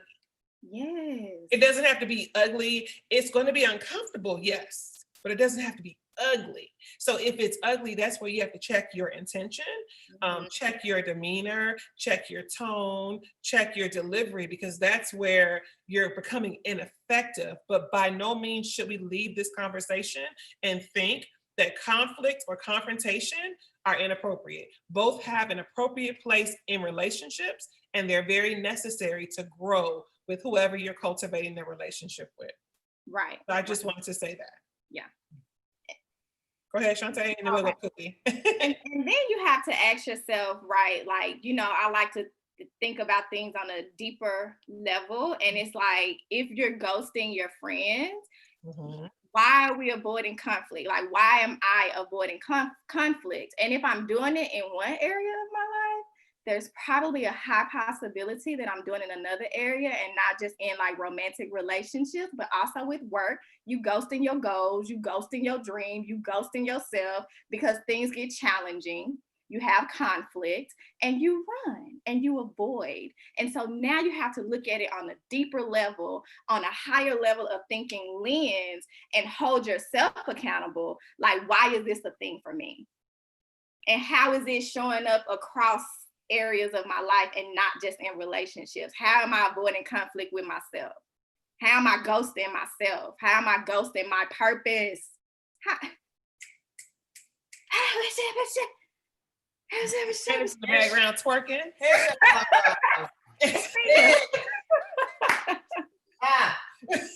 Girl. I don't think the virtual background is working anymore. No. So y'all need to see her back here cutting up, doing her praise dance, talking in tongues, and all the things. Carol, go ahead and you had a comment earlier. Or Cookie, I'm sorry. I know, you confusing the people. I know. I forgot. She said she forgot. Listen, between this good conversation and this, no, but seriously, okay, so my first point was, it's not what you do, it's how you do it. And we covered that. I mean, it was well said. So that's basically what I wanted to say. Like, it's more receptive to people when you are able to put it in a certain way. And these difficult conversations, like, they hurt. And I think a lot of times the reason why we are so afraid to have them is because we're afraid of what it may reveal about us that we may not be doing. That's good. Also, because when we bring these things up, we have to make sure that our slate is clean. Because I can't call you out on not being the friend I wanted you to be if I am not that person for you. And no matter how much we say we may be that person, or it may go back to the love language thing. Like, I may be supporting you the way I want support, but that's not support to you. So you may be feeling like, as a friend, I've ghosted you or left you stranded when, you know, I've been trying to support you the way I want you to support me, instead of looking at your needs as a friend. That is great, Cookie. Can we You pass? also went to American Senior High. You go, Cookie. Starting with Tiffany, let's pass the collection plate. We just gonna go. We're gonna bring it down and bring it back down and go. We gotta give her all the points. That was definitely good. That was good. That part, Jocelyn. But why y'all dropping gems tonight though? Like, we all needed this. We all needed this. This is what you created the platform for. So we had gems. Y'all been dropping gems. We done picked them up, put them in our puss. Okay. In our puss. Okay. And I just said that because you dropped it earlier this week and I listened to it. I made a post on Instagram because I was doing my LinkedIn training that says the golden rule is treat people the way you want to be treated. But the platinum rule was treat people the way they want to be treated. So that goes right in line with what Cookie was saying, that, hey, that love language thing, this is how I need to be loved, but tell me how you need to be loved. And it's okay to ask, hey, I'm not a needy person. Tell me what you need. Yo, this is good. Shanta, Listen. What have we created here? Listen, we've lost control. You have created a monster. In a good way. In a good way. Yes, this is good, y'all. I'm just like blown away by this. Like, this has been so, like, man. Okay, so let me ask y'all this then. So since y'all showing out, right? Y'all showing out. She talked about the memes that everybody passes around on social media. Y'all done seen the memes, right? The memes that tell you to reject everything that doesn't make you feel warm and sticky inside, right? What do you think about that? Because I am personally not a fan of them. I think a lot of people repost all these things that stop them from taking accountability to do and be better people, because it doesn't feel good. It doesn't serve me. It doesn't make sense for me to, like, any kind of growth situation that's anti-peace. You mess with my frequency and I gotta back away from it. That's the new thing now. It's like that's become acceptable. What y'all feeling about that? Cookie, your hand is up. Cookie had two hands. But what? Okay, so I kind of think those memes help you stay stagnant, right? But what if you are in this stagnant place and you're a really horrible person? Like, when do you grow? And we know that my pastor says this all the time, and to go into a religious perspective, like the God thing is the hard thing, the thing that is hard for you, the thing that you are not comfortable in what is godly and what God wants from you. You're not comfortable in that because it's meant to make you uncomfortable, because if you're comfortable, you're not going to take the steps that you need to grow. And if we talk about planting, right, to take it away from the religious perspective, let's talk about planting. A plant is not comfortable in a small setting if it's outgrown that pot cracks, that pot, the soil falls out, the roots fall out, like it is not comfortable there, so it has to grow. Can we just cheers to Cookie? Cookie! What's your cash at, baby? I'm gonna send you some cookies. Can I send you some cookies, sis? Come on, Cookie. But I mean, it's just like that. to even be stuck in that. And then you have to look at the people that are reposting those. That part, Tiffany. I had to get rid of the virtual background because she said, I need to show Cookie this plant. Cookie, you talk about it. Okay, so let's talk about it, right? Let's talk about this plant. Let's talk about it. Okay. So this was Tiffany. Don't judge me. I'm not a messy person. But I'm still moving in my house, okay? Camouflage it. Okay. So this was Tiffany. If y'all saw her a few weeks ago, she was very bright and orange and all the things, okay? Life got a little rough for Tiffany through the move.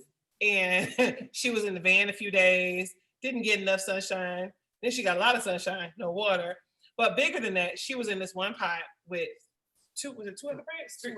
Two other plants. And it was a small pot. And Tiff was not doing well, okay? So we went to IKEA. We bought 3 flower pots and we separated all the plants and put them in their own space. And Tiffany is starting to come back to life, okay? Her and the other 2 are doing well. They needed their own pots and they needed their own space and they needed to be able to be replanted and grow individually. And so when we talked about this plant activity a month ago, the reason we talked about this is because this mirrors real life. Sometimes you're surrounded. She was very beautiful with her 2 plants next to her, but she needed to be in her own pot. It was time for her to be able to be alone. Alani said you have to talk to Tiffany. I've been talking to her. Tiff's been having a difficult time with this transition. And I think she is reflecting what I'm not showing you all with all the makeup and the hair and all the things. So yes. But the lessons, not to cut you off, but the lessons in this planting, let me tell you something, because I just want to share my plant story, right? So my plant was doing fine. I got Khadijah and I got Cookie. Well, Cookie took a fall because Donovan bumped into my dresser and he dropped my plant, okay? So I said, I'm not gonna cut up, I'm gonna watch and I'm gonna see. But 4 days later, he went and got new soil, went and got another pot. And I told him, I was like, whoa, you just really took care of me. Like you took care of Cookie. Like you broke Cookie. and I didn't like, y'all don't understand the growth, right? Because Maureen, I feel you with the hood. Like it's something about the hood niggas, like, excuse my French, but you know what I'm saying?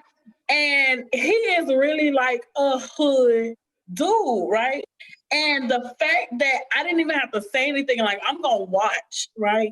And see if I have to tell you, you finna straighten Cookie because you gonna mess Cookie up.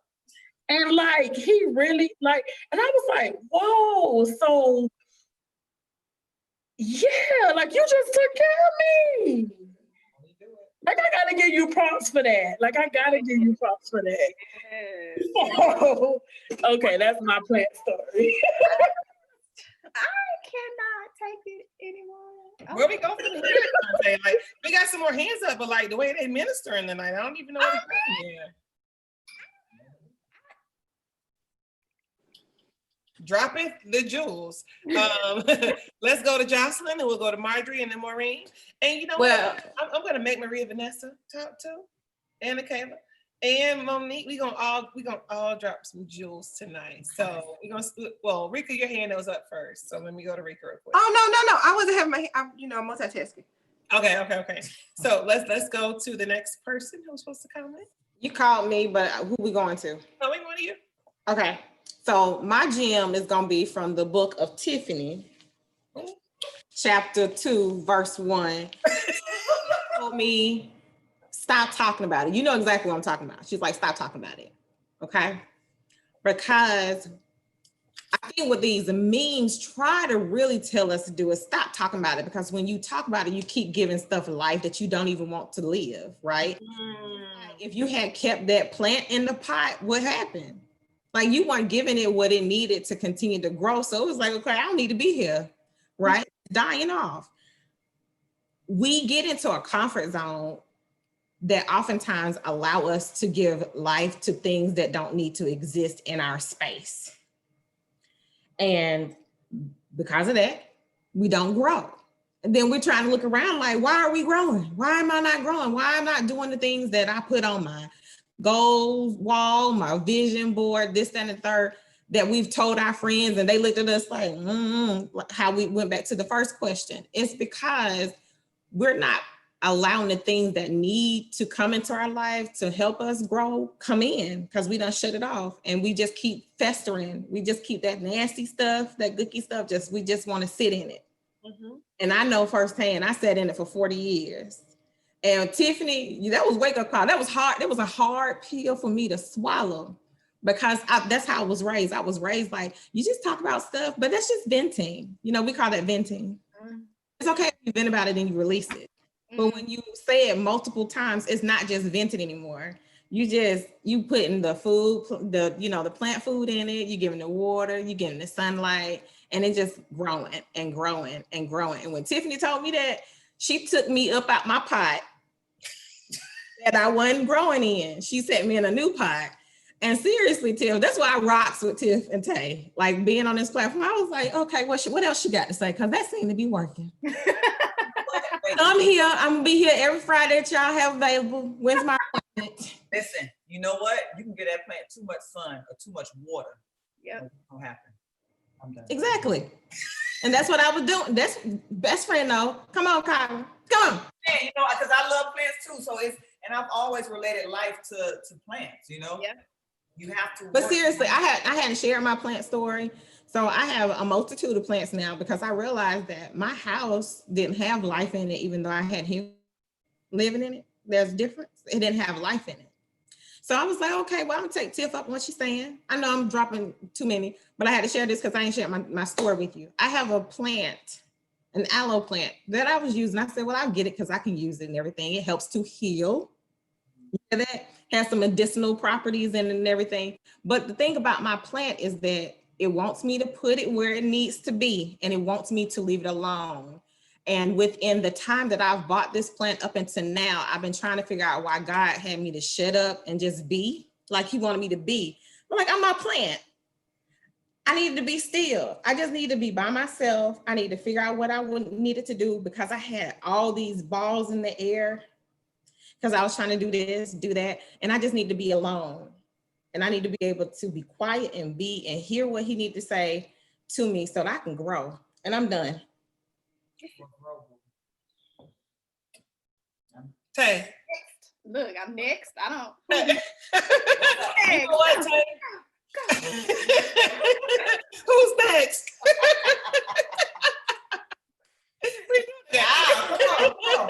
You know what? Real quick, can I just say something?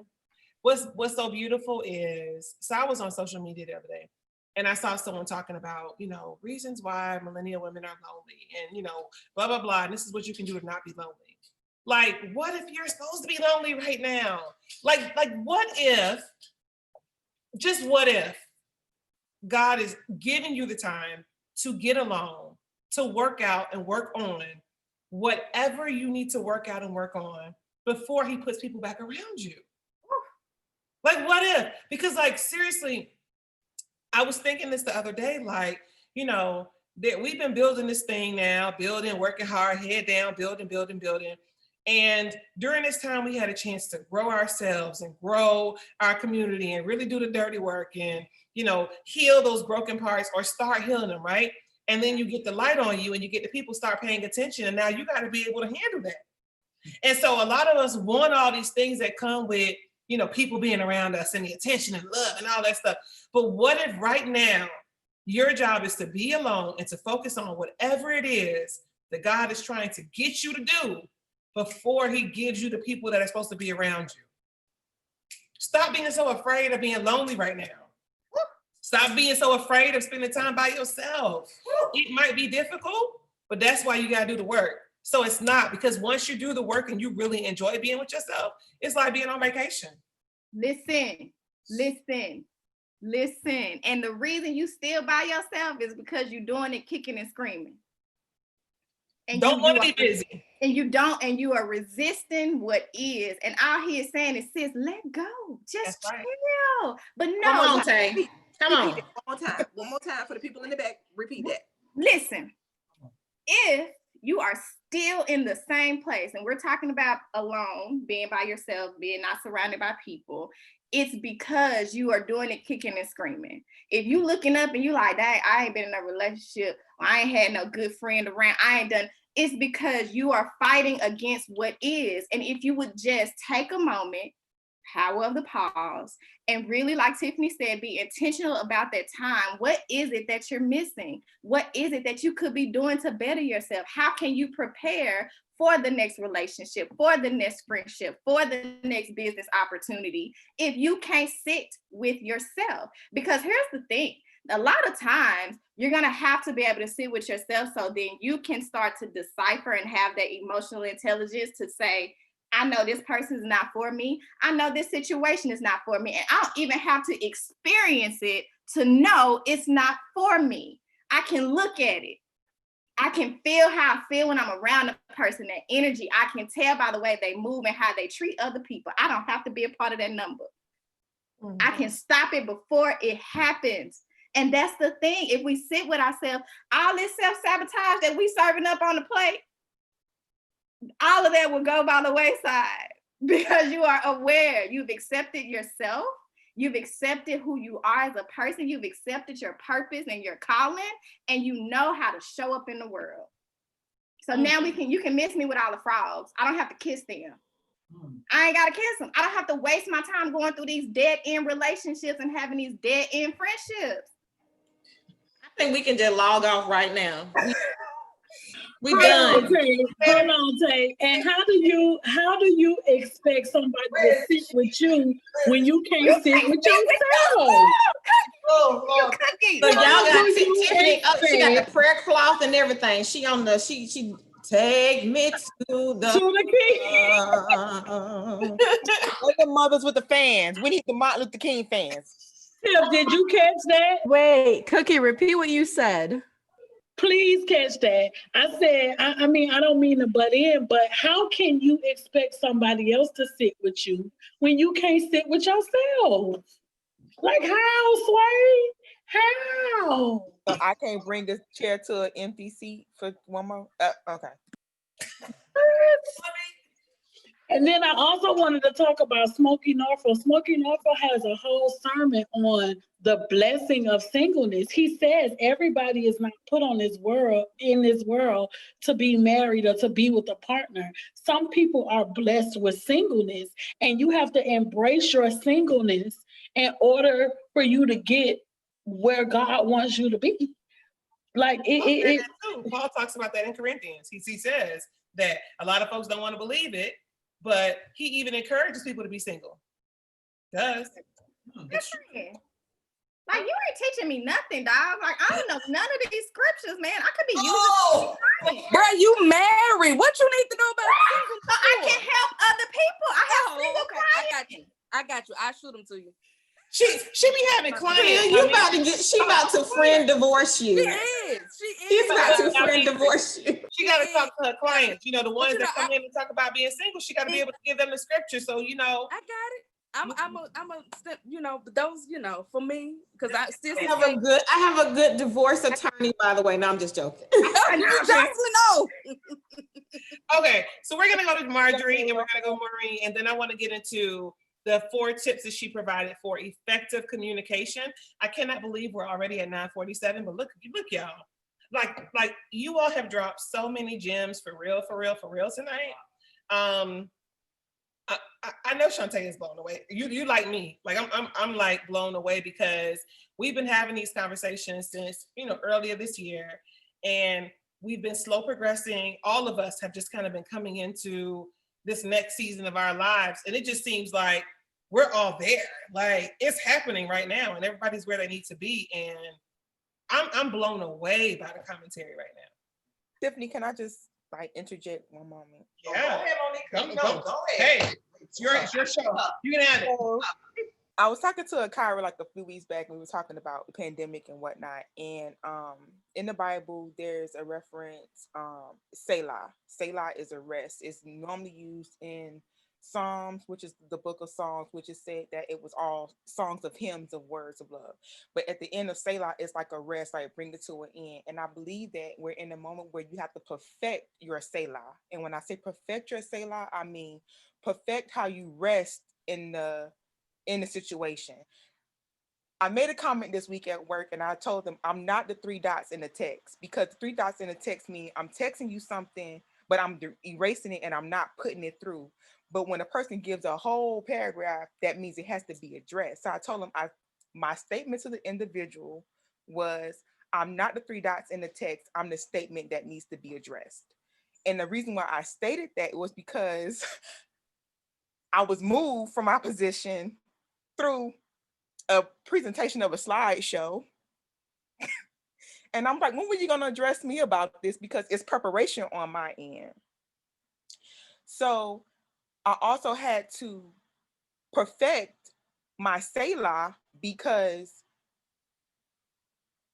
when things don't go our way, we try to rearrange and perfect it to where it's the beneficial good of you, never in the incident where it may be viewed from another perspective, where the change may be that it is a good change for you. But if you're comfortable in what you're used to rearranging for yourself, then are you really truly perfecting a Selah? Which I had to address it, and I had to give myself the time to sit in what the decision was, to where I can go to the person and explain my discomfort and see why they thought it was acceptable, right? So with me working at a school, you're going to come into contact with a lot of kids, and I work with the smaller kids, and it's always Cootie City. So from there, I had to be moved to LIMS, and LIMS is like children or individuals that perform to moderate to severe, and they're more or less teaching them life skills and how to cope with certain things. So to that classroom setting, it's more or less small. It's like 2 to 3 kids, depending on the case. So the individual removed me from where I was at because I had put in reasonable accommodations due to COVID and returning back to brick and mortar. Now, my first response was, why did you move me? The person respond was, I moved you because I had you in mind for consideration of you. Now, if I did not practice, I did not perfect my moment of Selah, I could have moved myself out of a position of comfort and protection because I want to be somewhere where I'm comfortable. So we have to always remember that it's almost like these memes. It's the emotion said it best. Don't ask my neighbor, come to me, because your neighbor can give you the story that was heard over the fence, not the conversation that was heard face to face. So I have to always remember, don't question some things that you feel aren't in your favor at the moment, because when you perfect your Selah, that moment of peace, that moment of understanding becomes clarity. I can't explain to you how many times a person's reaction may have counteract me to respond a certain way. But if I allowed that reaction to determine how my response would have been to that, it would have took me out of some place I could have not even been. So I believe in all, to unghost and to ghost someone, one, have a spiritual connection to where you know the time limit of it. It goes to with the connection of the unannounced time out. You never put a child in time out with not an intentional time of removing them out of time out. You put them in time out because at this point, at this time, I'm going to remove you, and then we can address why you were in time out. You ghost that person, ghost, I say unannounced time out, in the same intent. I'm going to unghost you at the end of this time out, because the time out is for 2 reasons. One, for the person to identify what they've done wrong, and for 2, you to identify how you're going to respond to whatever the action was. So it's the same thing with God. He gives you that ghost and unghost. He's sitting in silence. PJ, this is not your platform. You hear my dog kind of going out because he hears somebody in the background. He want to PJ is down here barking at senior citizens taking a midnight stroll. But it's the same thing. We can always say, it's a situation where you like, God, are you ghosting me? But the fact of the matter is, I'm not ghosting you, but I've given you enough of my word to where you can operate in my silence. It's the same thing. Girl. So what is happening?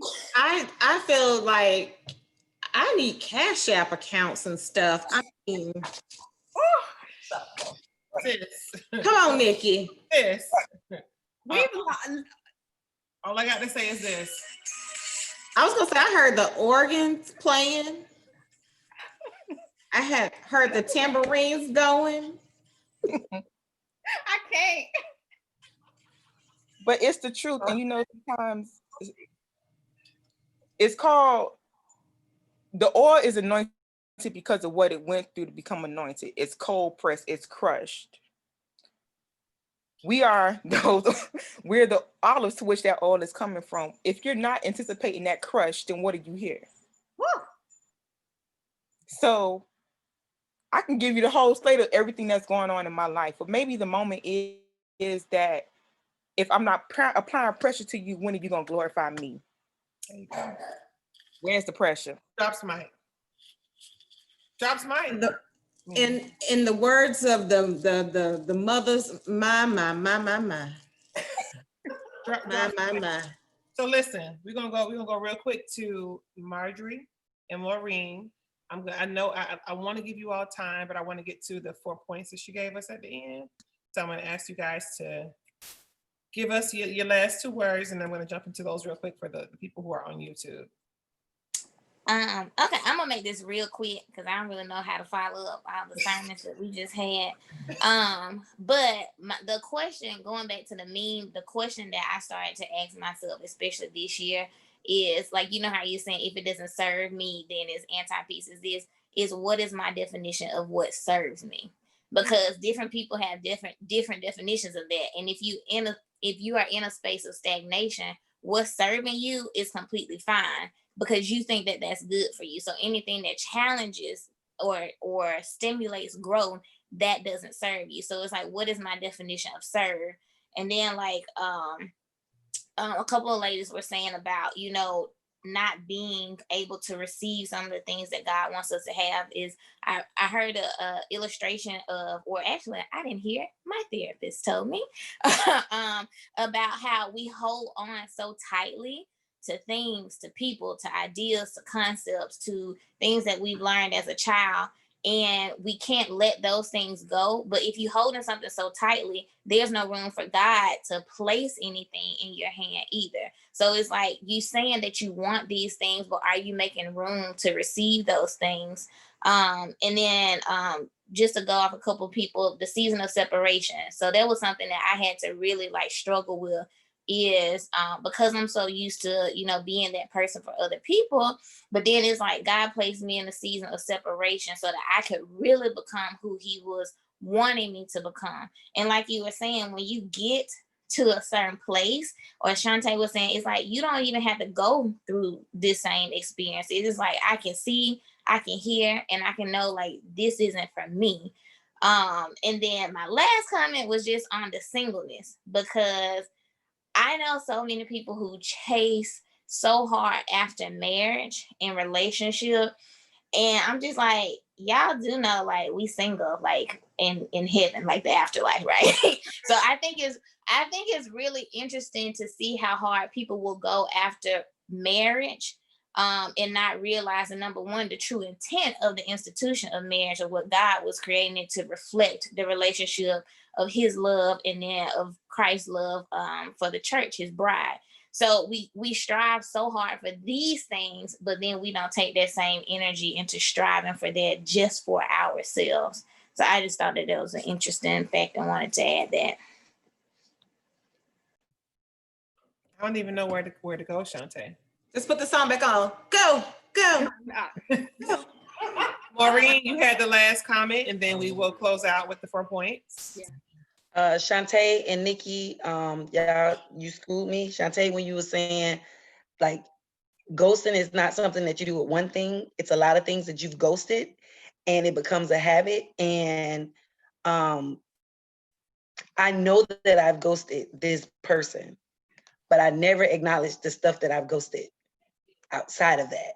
So this person is relevant because God needs me to do something with that so that the other stuff can be uncovered. So that was great. Nikki, girl, everything about what you said is like so on point. And that's why I put up the scripture about when Paul was saying, I don't have a need, but in everything I will be content, no matter what the situation is, because in being content, I'm telling God that I trust you, because there's nothing that can happen without his say so. And when I get to that position where I trust him enough to understand that, no matter where I move, unexpectedly, and everything is intentional when it comes to me and God. Like, God don't play about me, and he don't play about y'all either, but I got to make it personal. So if he don't play about me, I can't play about me. I can't hold up my thing on this ghosted thing, because it's bigger than this one person. Yep. And you know what? So I'm going to close with saying this. So as much as we would love to feel like ghosting is acceptable, what Ty said is spot on. It's not an acceptable form of communication. I love that Shanta said that we get the right to have the conversation and then choose not to go back to the relationship, right? So that's that whole reconciliation and not restore thing we talked about months ago when it came to forgiveness. And so exercise that right. Have adult conversations, be comfortable with conflict, be comfortable with confrontation, but understand that ghosting just simply isn't an acceptable thing for grown people to do. Not grown people, not good grown people, okay? So real quick, the last 4 points we want to touch on, she gave us these points at the end of the podcast episode. So if you didn't listen to it again, it is the Self Care IRL podcast, and it is ghosting is not an acceptable form of communication, even when you have a good reason. And at the end, she said four tips to effective communication that you can employ. First one is active listening, right? So I gave the example of, oh boy, right there. Who? She's shady. No, but I gave the example of my husband, where we're having a conversation about something, and before I even finish my statement, he's prepared a rebuttal, and how that makes me feel as someone who's communicating. It's really important to me. This is even long. Would you guys? You want to come talk to the people? No. Finish. Come on. It's really important to me that even if you disagree with what I'm saying, that you just allow me to get my thoughts out, and allow me to speak and speak freely. And I want to do the same thing for you as well. And sometimes that can be difficult, because when you're bubbling up with like, I want to say something, or I want to get this out, something that I've tried doing is taking notes. And I know that seems silly, but like sometimes you might have to jot down the things you want to say.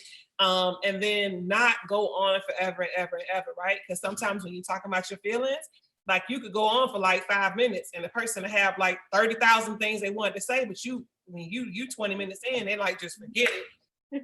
Break it up. Address the point, let them address it. Address the point, let them address it. Listen actively. Point 2, people are human beings with feelings. And when she said that, that really resonated with me. So like, the sarcasm by text, she mentioned the person who likes to type LOL after every statement, and how that sarcasm, you caught that, Shanta? What'd you think about that when she said that? We do that. I know I do that sometimes. It's like, it feels, for us, it feels like we're taking the edge off. It's like, I'm just playing, but no, you for real. So like, drop the LOL, like, sis, honor your feelings and what you mean. Yes, I don't like the LOL. I don't laugh out loud when you type LOL. Not you, but I'm just saying, just people in general. Yeah. I feel like just say it with your chest, and let's just talk about it, versus trying to soften it with the LOL, because it's not received that way, especially when it's something serious. Mm-hmm. We understand that it's causing an issue. That's why we're having the conversation. So let's just talk about it, right? The third point was, and I have it here. For real, like they just came in the house and they just like, on the call. All right. Third thing is debate is the death of any conversation. So gain clarity. A lot of times when you're talking about things and you're passionate about a conversation, you want to get into a who's right, who's wrong conversation, and you want to kind of come at it with, but I need you to hear me. And you need to keep drilling and drilling and drilling your point home.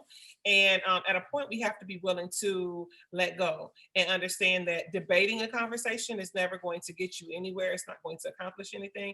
It's always best for us to take a step back and actually talk through points, right? So I told you like the times when I will have a conversation and I'll say something, and then as soon as I'm saying it, you coming at me and you debating me, we're not going to accomplish anything because you're already prepared to fight. You're not prepared to understand. So seek to understand. That's something we do at work. That's something that I learned at Amazon, but before Amazon, it's something I always try to do in conversations at home, like seek to understand where this person's coming from so that we can try to see eye to eye. And then manage your expectations. And I thought that was a really good one. And basically she talks about the fact that we expect people to be like willing and empathetic listeners like overnight. And that's not ever been this person's personality type. Like this person might not be that patient listener who's going to get what you're saying to them the first time you say it. And so here you come into the conversation because you've been doing the self-work and you feel like, okay, I'm gonna go, I'm gonna listen, I'm gonna do all the things I'm supposed to do in this conversation. And that person's still not gonna do what you need them to do. And then you're gonna feel like, what's the point? And meet them where they are. But you have to understand that the same way you took time to get to your place and work through the things, now you have to allow this person the grace. And so maybe it's a matter of you sharing with them what they could be doing when it's appropriate, because in the midst of the argument, probably not gonna be received well. But when things are good, maybe you could say, you know what? If you could just let me, like, I know that you might not agree, but when we're having a disagreement, if you just let me get my thoughts out. Just think about it. Don't respond right now. That might help. Just plant the seed. I told somebody this earlier today. A lot of times we think we have to grow the plant. Sometimes our job is just to plant the seed.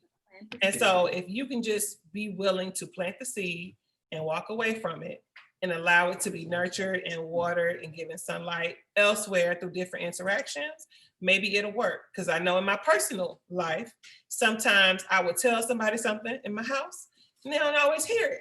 But maybe when they go out somewhere else, after I've planted that seed, they might run into somebody else and have a similar situation or conversation. And then they'll be like, oh, maybe this person at home was right. I don't know. It's happened for me before, you know, where he might say something. And then I'm like, you're wrong, you're wrong. And then my daughter comes, she's shaking her head, yeah. And I'm like, my daughter will come and she'll say the same thing he said. And I'm like, okay, well, maybe he might have been right because it's two different people. Seed's been planted, now she's watering it, right? So it's telling me I need to make the adjustment. So that's all I have on those points. Shanta, do you want to add anything? No, all of those points are great. I do want you guys to practice reframing conflict, and that just means a different way of looking at it. I try to teach clients, look at conflict as, if they're religious, but look at conflict as God testing you and sending you a quiz, right? To see where you are in your healing. We don't know how far we've come or how far we've grown if we don't have anything to test it with. Right? So you need the conflict so you can see what more you have to work on, or where you like, oh sis, I handled that really well. I am proud of myself, right? Like we need those little validations. So see conflict, healthy conflict, not where you're being harmed, beat, violent, you know, not all the physical abuse, all the things, but see conflict as like, oh, this is my opportunity for me to check myself and see how far I've grown. And so if we reframe it, it doesn't seem so scary, and it just gives you the time to show up and show out with your healing. That's it. So in other words, what she said is, if you pray for patience, patience will be tested. Yes, it will. That's the only way for it to develop. If you pray for strength, strength will be tested. Yes. So prepare for whatever you pray for. Prepare for what you pray for. Amen. I received that one. Yeah. With that, we're going to close out the conversation. We want to thank you all so much for taking the time to listen to the podcast episode. Share this with your friends. It'll be up on YouTube in about 15 minutes. So if anybody missed it and you're like, you know what, y'all missed this, you should, watch this conversation. Please feel free to share it with everyone you know so they can watch it as well. We were off schedule because I was moving, as you can tell. So next week we're going to have we're going to get back on schedule. So we'll have a second virtual connection, and we'll be announcing the episode soon. And then last but not least, we may not be having, so what happened was on Monday, because sis started I didn't start a whole new job, same job, just different location. And so hours are changing. We're going to switch it to a new day this week. So be sure to follow us on social media, and we'll announce what day we're going to have the conversation. We're still going to have, so what had happened was, it's still going to become a thing. We might even have a surprise for y'all, but can't tell you what just yet. But it's coming. But it'll still be this week. So just watch the platform and keep your eyes and ears open. And do you all want to add anything before we get off this call? Anybody, anything? Me. So thanks, Akila, for coming. I'm glad you enjoyed it. Feel free to share it. Again, if you ladies have not, make sure you follow Pods and PR on Instagram and Facebook. Follow the Homegirl Therapist on all platforms. Share it, like it, tag it, so that they know that's their greatest way of support. It's actually you sharing it. It literally costs you nothing, and it costs you just 2 seconds of your time. That's it. All right? I'm feeling Mama Rika. Mama Rika. I know, my girl. That's right. You better say that message. I just want to say welcome back to the ATF. Welcome back. Hey, I'm A-Town stuff and all the round thing. All right, it's been so good. See you all later. Thank you for joining us tonight. Good weekend, ladies. Bye. Bye, y'all. Guys. End the recording.